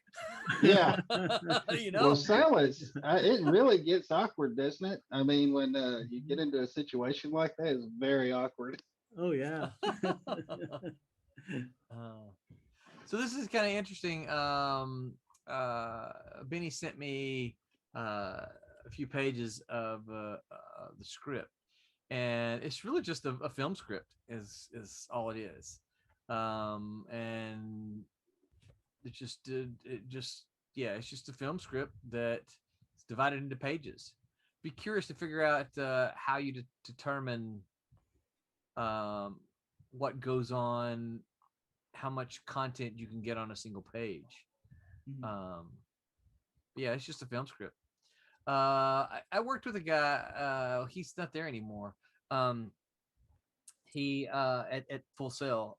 He took his film script, and Hollywood had told him that they liked it, but and when I say Hollywood, that's just I don't know who he talked to. Had told him that they liked it, but they couldn't visualize it, and they recommended that he do it as a comic book first. So he found an artist and said, "Okay, I want to turn this into a 120-page graphic novel. Here it is." And just handed them the film script, and then let them do all the work and turn it again into an adaptation.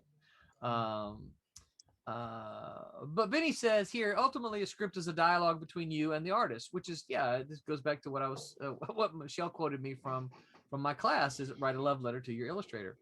So whatever works, but because I try not to step on the toes creatively of artists. And I have usually been more pleasantly surprised by what I get than not. So, and really, that's the bottom line is that, I think I said it earlier, is that whatever works for you and your artist is what works. Again, if you're working for a company, the company may require you to do scripts in a certain fashion. But if you're just working with an artist on your own, whatever you and the artist are good with is it's fine. There's no that's the thing. There's no rules. There's no you don't have to answer to the academy or the film script people, TV, whatever, oh no, you don't have this in the right format, right? I'm personally, I like either way, the Marvel style or the full script. I don't, because really for me, it's there's kind of goods and bads with both. So I mean, you just kind of trade one problem or positive for the other. So, right. Yeah. I think probably the major thing is, talking to somebody and knowing them. Like if you were a writer, you'd talk to your artist, and if you're an artist, you'd talk to your writer, kind of get the feel of who they are and what, kind of get the spirit of the story and stuff. And right. That's real important too, is for that kind of, syncing up. That helps a lot. Yeah. Well, and that's actually something I tell my students a lot of time is that, when they leave stuff out of their script, and I'm like, well, here's the problem is that, what you're trying to do as the writer is you're trying to get the artist, particularly, if you write your script before you know who's going to draw it. Part of the challenge of doing that is getting all the information down on the page, because you want, and this is what I tell them, I say, you want your artist to be on the same page as you. Ha ha ha. Yeah. Thanks, Curtis. I appreciate that. No, I totally got it. But you want them to you want to be able to share your vision without dictating to them. You want to be able to say, here's what I want, here's what I envision, here's what I imagine, and you want to be able to give all that to the artist without dictating to them exactly how to draw it all, so that they have the freedom to have the fun as well. And that's not always easy. So I want to say, when you were discussing, about getting a job with a place that does have, at least that you've researched their style, yes, or what sort of work that you do and how it actually compares to that, not only would you not really do as good a job, if you don't like the style, but that mismatch would happen with the art, because they have this inherent understanding that you would approach it the way that they're thinking. Right. Yeah.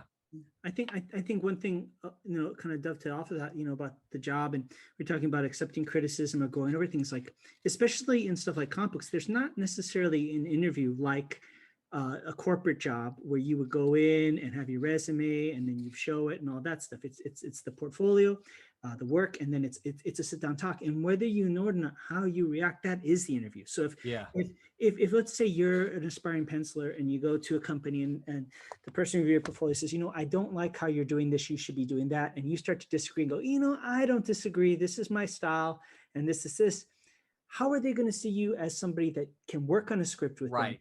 and can follow instructions and can work with them? I mean, that's the interview right there, whether you Yeah. know it or not. Yeah. I always heard it's like, they say for guys, you know, when you're dating a girl, they said, you know, treat her pet well, because whether you realize or not, that pet symbolizes the child that she might have with you at some point. You know, and in case in point, when I married, you know, my wife, she told me, you know, she took me over a friend's house where they had this dog that everybody loved. And she said, I watched how that dog reacted to you, and that dog went right over to you and was cool with you. She goes, my Oh ex-boyfriend, yeah, the yeah, ex-boyfriend, the dog didn't like him right from the get-go. So, you know, yep. you're always interviewing, whether funny. you realize it, you know? That's good stuff, and Yeah. you can really tell a lot about people just by tiny things, you know. I mean, even mowing, you know, mowing the yard. Even, I mean, do they cut corners? Do they, you know, Yeah. I mean, how detailed were they about it? You know, you can tell a lot about people's personality just by very innocuous things. Um, and I was told, you know, however they treat drive through people, you know, like that was some of the advice that I got Yeah. growing up. How do they treat drive through people? And Or the waiter.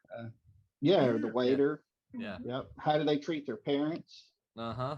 People they Yeah. live with, you know. But of course, you know, in that, you know, when you fall in love, love covers a multitude of sins. So you know, you don't see all. You put those glasses on, that's it. You know, it's you don't see all that stuff. But there's always that thing where they go, I see them treat everybody else that way, but they never treat me that way. And then, you know, a year or two Right later, now. why are you Right. treating me this way? Yeah, yeah. Yeah. Yeah. Yeah. I broke up with my girlfriend. Why? Because her dog didn't like me. Yeah, exactly. No, I have the dog. Yeah. I have the dog. Yeah. There you go. I took her dog instead, right? I will admit that I've actually, you know, even on dating profiles, even if the girl's like, yeah, she's okay, but that dog's really cute, I've actually clicked like hoping to meet the dog. Oh, Like, I really no. want to meet the dog, but I'm not really interested. Yeah. That's funny. I want to pet the dogs. You know, Chris, you know, our time is getting short here, but talking about professionalism. So how do you handle professionally? How do you handle a situation where you do have, you know, some kind of creative differences where you're like, you know, they say, I want you to draw this way. And you're like, well, that's not really my style. What, you know, what do you do? You know, Just politely ask them why they suck. But I do it in a very polite manner. I mean, I want them to be like, just detail why you suck so bad and make bullet points. And all. I mean, this is just, that's professional. You want John Medic to make a PowerPoint, right? I think the biggest thing is it's one, it's always keep what the end goal is in mind. Like, is it to serve your ego, or is it to serve the project? You know? Exactly. But- Yeah, but- I agree. Yeah, and even bigger than that, you know, I mean, like one of my favorite fighters was this guy named Kong Lei, and he said something so deep in this documentary where they're talking about, because he won a whole bunch of his fights, but not all of them, and sometimes he got beat up pretty bad. And they said, "What's your outlook?" And he goes, "I train like a champion, I fight like a champion, I win like a champion, and if I lose like a champion." Right? Yeah. And it's like, I got laid off from one of my jobs in video games. You know, it was like one of those deals where it was like, what, Friday, 5 o'clock, all of a sudden, Oh, boy. they wouldn't have the meeting, right? Wow. And not to go too far into details, it really was more based on personalities. You know, it was more based on personalities. The boss, to the point where the boss, I think, was afraid to fire me himself, so he didn't even come to work that day. No way. Yeah, Wow. he kind of hid at home, and then had everybody else do the laying off, you know. And so, you know, we're talking about stuff, you know, as they're laying me off. Curtis, with your martial arts background, I probably wouldn't want to fire you either. I would probably call in sick. Well, I don't know. It's a thing I do, right? But it's, you know, you know, I don't want to get arrested either, you know. And Yeah, but, right.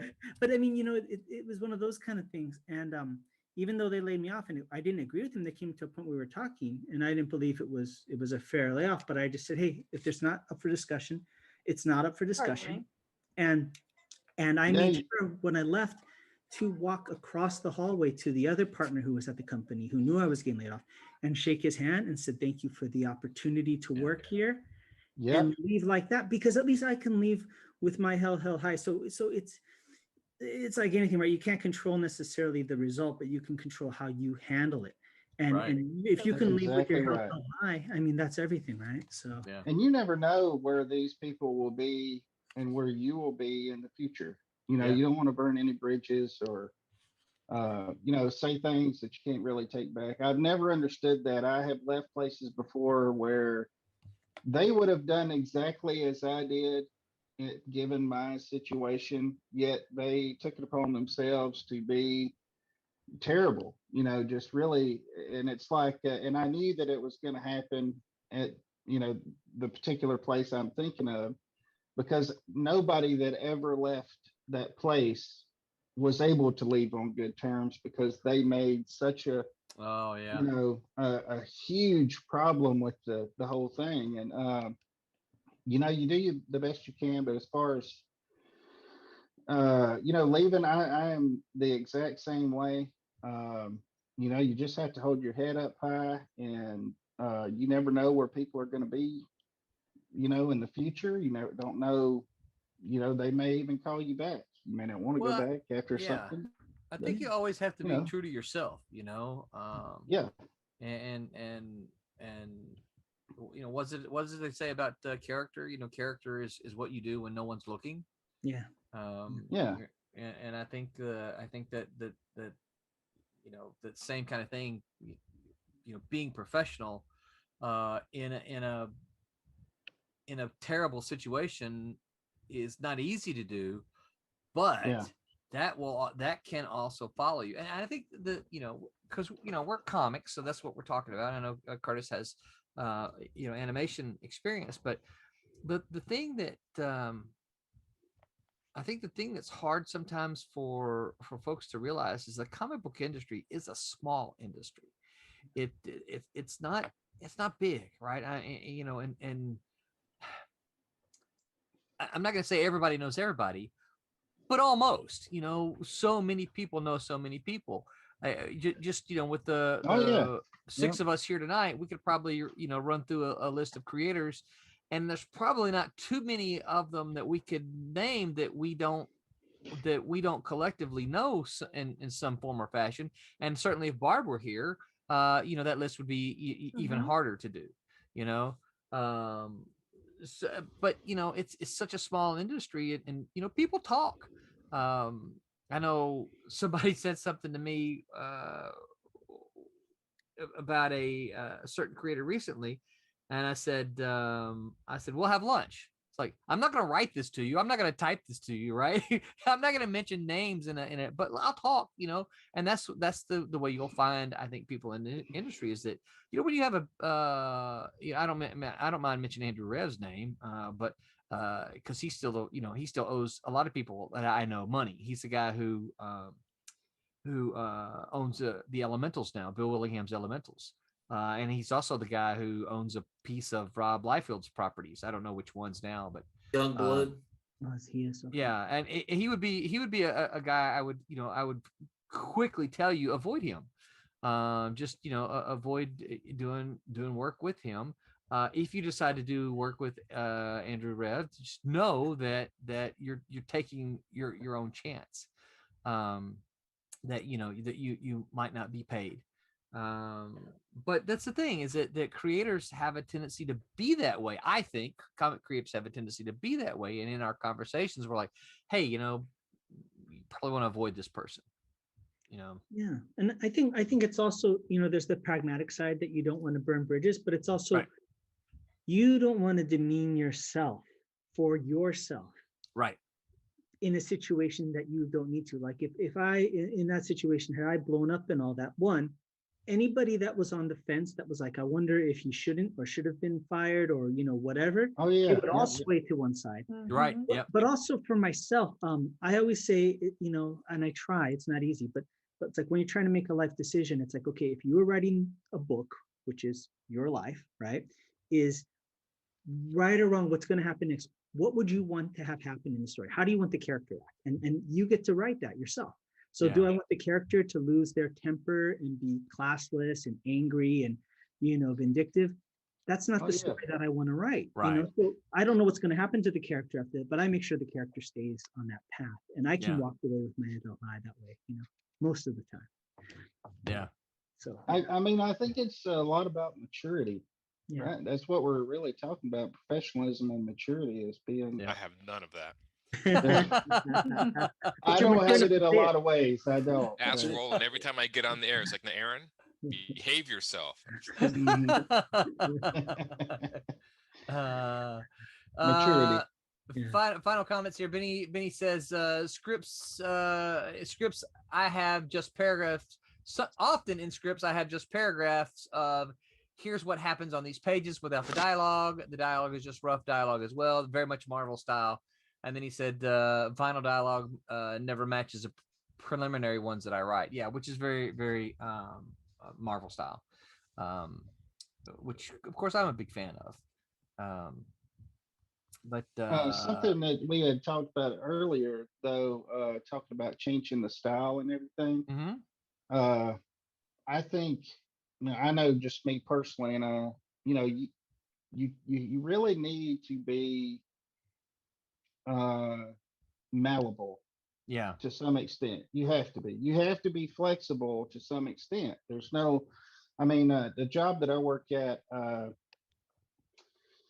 I have to go. I have a description that the customer gives, or the rep gives me, that the customer gave them, and sometimes they want a Warner Brothers, style. Mm-hmm. Sometimes they want a Saturday morning cartoon style. Sometimes and you really need to be malleable. You need to be flexible to be able to do to whatever extent you can. And really it makes you better.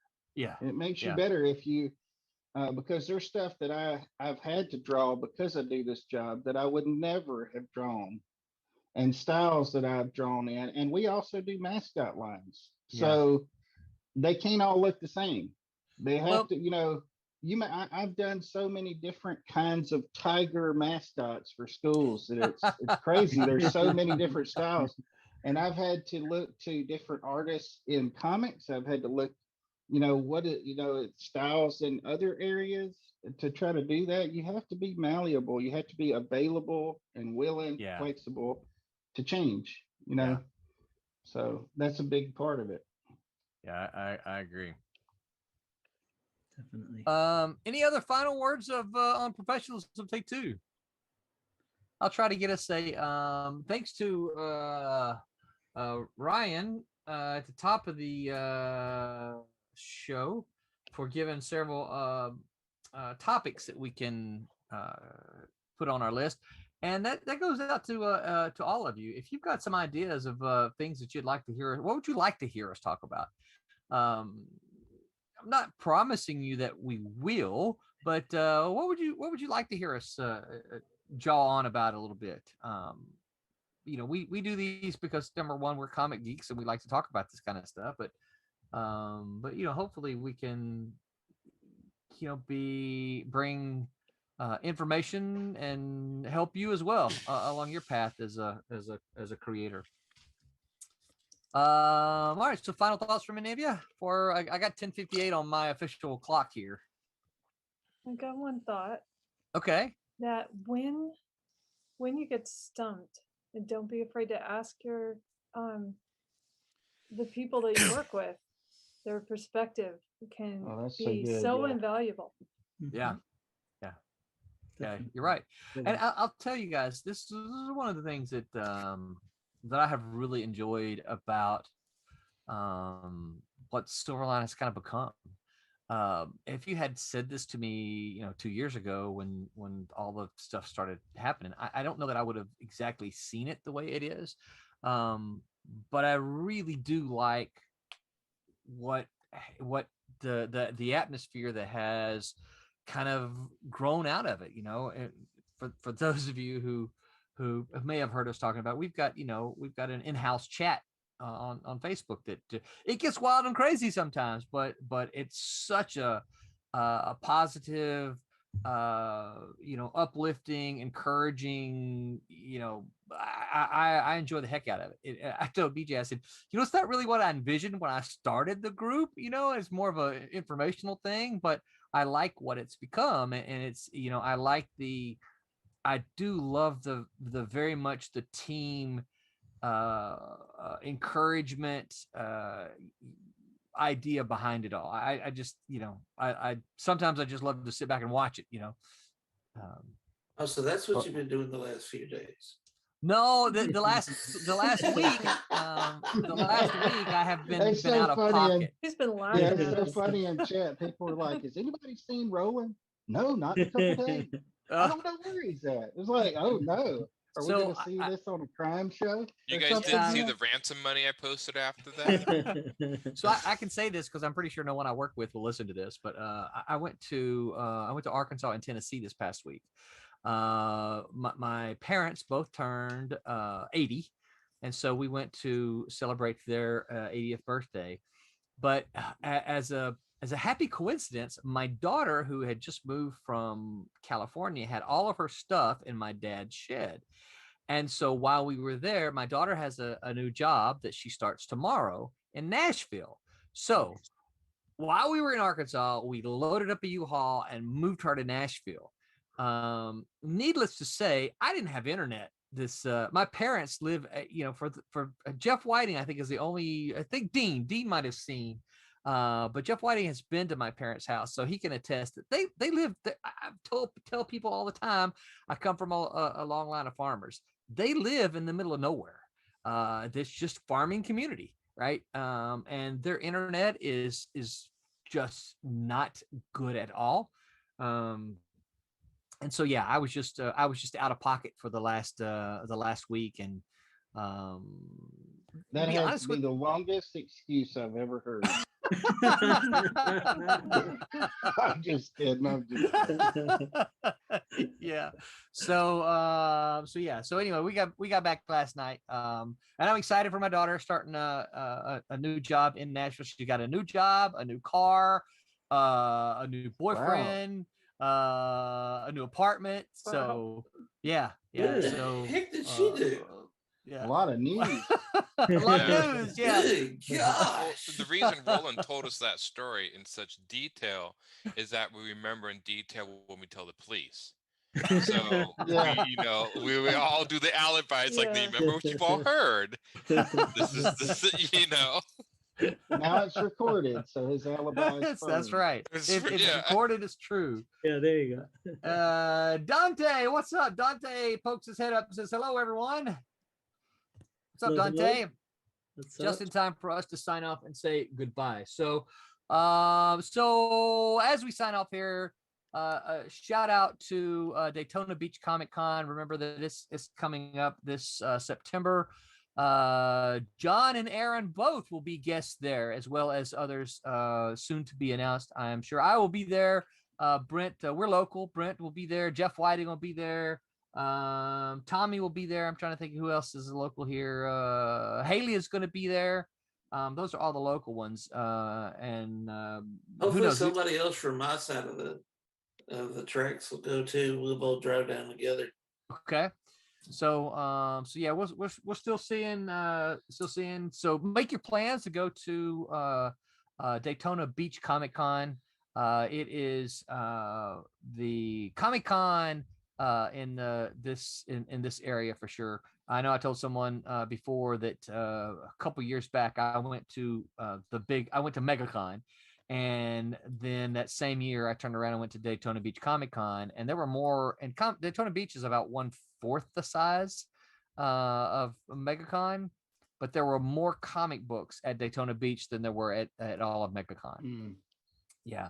So now MegaCon had more comic book creators, so obviously it's just bigger. But comic books, if you're comic book shopping for comic books, there were more at Daytona Beach. So fantastic show. Make your plans to go. And also they're a supporter of ours. They're a the The sponsor. they're a sponsor. Thank you.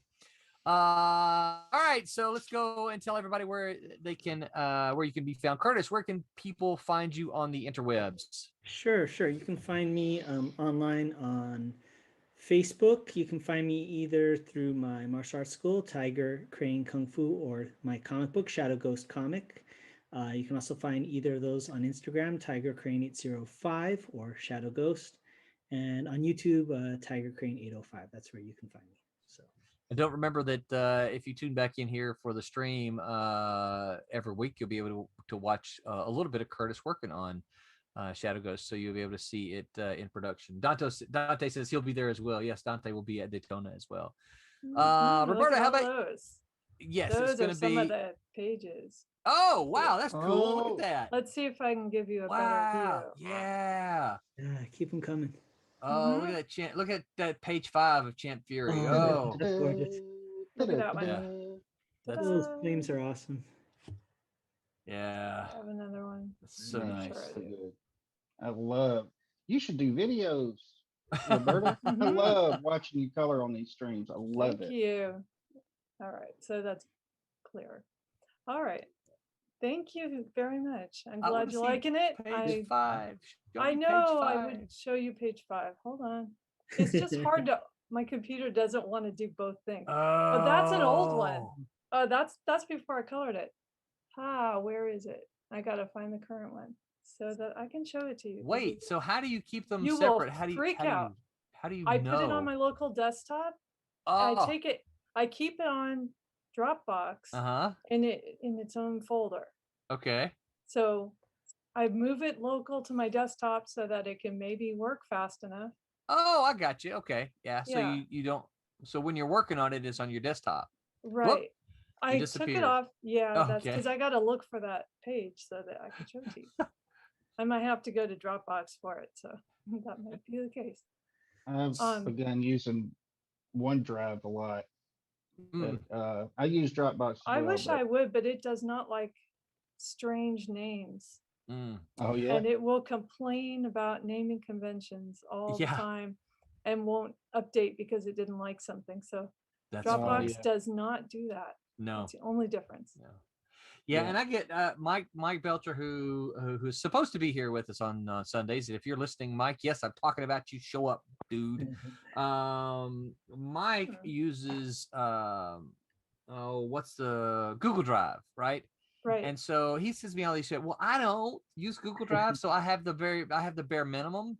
But I'm often emailing files back and forth. So my Google Drive is packed. And every time I get something from Mike and it's like your Google Drive is full. And I'm like, crap, I gotta go delete a bunch of emails before I can get the stuff from Mike. So yeah.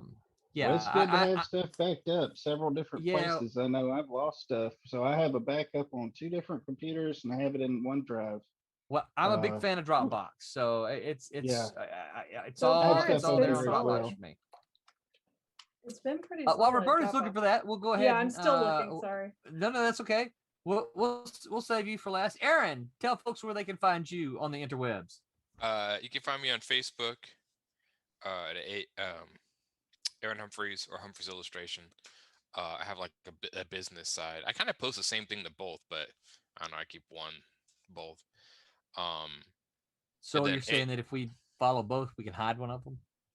Probably, I think in mine I share my memories. So yeah. I'm just kidding. Just no. kidding. Just kidding. So in what's my Instagram? ALH3810. I need to change. I'm waiting to run out of business cards because that's my Instagram handle. My business cards are done. I should probably just order more. I'll change that handle. And then Webtoons, you can find me posting my Galleons, which I'm almost done. And this, it's funny. I've been sitting around all week looking at that stack. So that's how thick it is. This is all 10 issues so far. Nice. Of this. So Wow. there'll be 2 more. So I mean, it's like now I sit there and like fan them out and like, look at that. I'm Woohoo! nothing like a sense of accomplishment, man. When you Good start to stuff. see that, because now I get to see when I Yeah. do that one Every- book graphic Every novel. page represents a little bit of your life. Oh That's God, right. Put into about 4 that. years, yeah. A little bit of your So- soul. John, it is a what little about- bit. Yeah, go ahead. John, what about you? Where can folks find you on the interwebs? Everywhere. Facebook, I should know. He Twitter. keeps taunting me. Instagram, have a Patreon that I've kind of neglected the last couple months. Shame on you. And I have a TikTok that I'm testing. How does TikTok work for comic books? Do you just record yourself drawing like little? No, snippets? actually, I've just been posting artwork, He Like- does this. process shots. Yeah. No, Yeah. There you go. Oh, cool. This one. Oh, look I at made it that. Wow. That's So gorgeous. this is So just a good. lot of fire. Yeah. Really Wow. love Much fire. detail. That could have been easily Fire. 2 pages worth Ooh. of stuff. That was a lot of fire. Wow. So just little tiny Cool. things to finish up with that, but pretty done. I love that glow there Yeah. on panel. See, What is that? 5, 6? 1, 2, 3, can't count. Yep, 6. Panel 6, Right. the smaller panel. I love that. Oh yeah, Yeah. thanks. It's gorgeous. Nice. So I can't wait for this to be done. Such an exciting book. I Yeah, can't yes, wait it to hold is. this in my hands. That's for sure. Yeah. Mm-hmm. Yeah. Yeah, it is exciting. It's a good looking book. all right, John, yeah. TikTok. Okay. And then I'll be at the convention 17th and 18th in Greenville, South Carolina. Which the is this coming Greenville- weekend. Yep, which will be in the Greenville Convention Center. There we go. And tomorrow I will be streaming, but I'll actually be drawing. I'll be drawing tomorrow. It'll just be me. Just you? You don't have a guest? I don't have a Okay. guest tomorrow because Okay. I got so much stuff I got to do, and I forgot to get one. Oh, I feel your pain, man. And the next Monday after that's going to be right after the convention. So I'm not sure if I'm going to be awake enough that next So- Monday. So Well, you you won't could be just film a lot of stuff at the convention, maybe, and just kind of intersperse clips from the convention in your drawing. Maybe that might be fun. I'd be curious. I like to So ask you you won't how be the here convention Sunday? goes. John. It depends on how quickly I'm able to get back because Gotcha. it's an 8-hour drive. Oh Okay, wow! well, that's not terrible. No, it's not. I was actually quite surprised from Memphis to Greenville. It's only 8 hours. Yeah. 8 to Yeah. 9 hours. I would have I would have thought it would have been longer. Do keep in mind you're going to lose an hour. That's why I'm from thinking the it's going to be more like 9 hours. time change because you're Memphis, you're in the Central Time, Yeah. and you're going to be Mhm. going to Eastern Time. So you'll gain that hour back when you go home. But But yeah, I'll be posting this week. I'll be posting a bunch of stuff that I'll have available with me, okay. So everybody in South Including- Carolina, including new prints, including Fried Rush prints. sweet. that's great. So all of you in the South Carolina, Greenville area plan to attend that convention and go see John and buy stuff from him, get his signature. I have some Fried Quentin, Rush books too. Quentin, what about you, man? Where can folks find you on the interwebs? Facebook, Quentin Bedwell, Instagram, Quentin Bedwell, Deviant, QJB. There's probably some other places I'm sure I've missed, but All right. yeah, I try to be as active as possible. But you know, Well, hey, man, I'm glad you joined us. Hopefully, we'll get you on here more if that sounds like something you can do. well, yeah, I was waiting for you to invite me. There's Okay. been calls. Oh, great. Another Well, another I was word making about sure you weren't going to bail, professionalism. you know. You know, Another- Roland's going to take yeah. his time doing that. Just show up. Yeah. Yeah. You're Yeah. here, he'll let you in. Well, there's Uh. been calls for people in the past. Now it's like, I'm just going to wait for Roland to ask me, and then if he wants me in there, then Well, I'm I don't like glad to you be joined us. presumptuous and do things. I 'Cause- like to wait. Goes back to what we were talking about being professional today, right? The whole thing. Yeah, you're just Right. waiting to feel out the thing. Yeah, no, I appreciate that. No, but I'm glad you joined us, and yeah, we'll talk offline. We'll try to figure out for you which is better, maybe the Sunday or the Wednesday crew. We may need some more warm bodies on Wednesday from what I understand.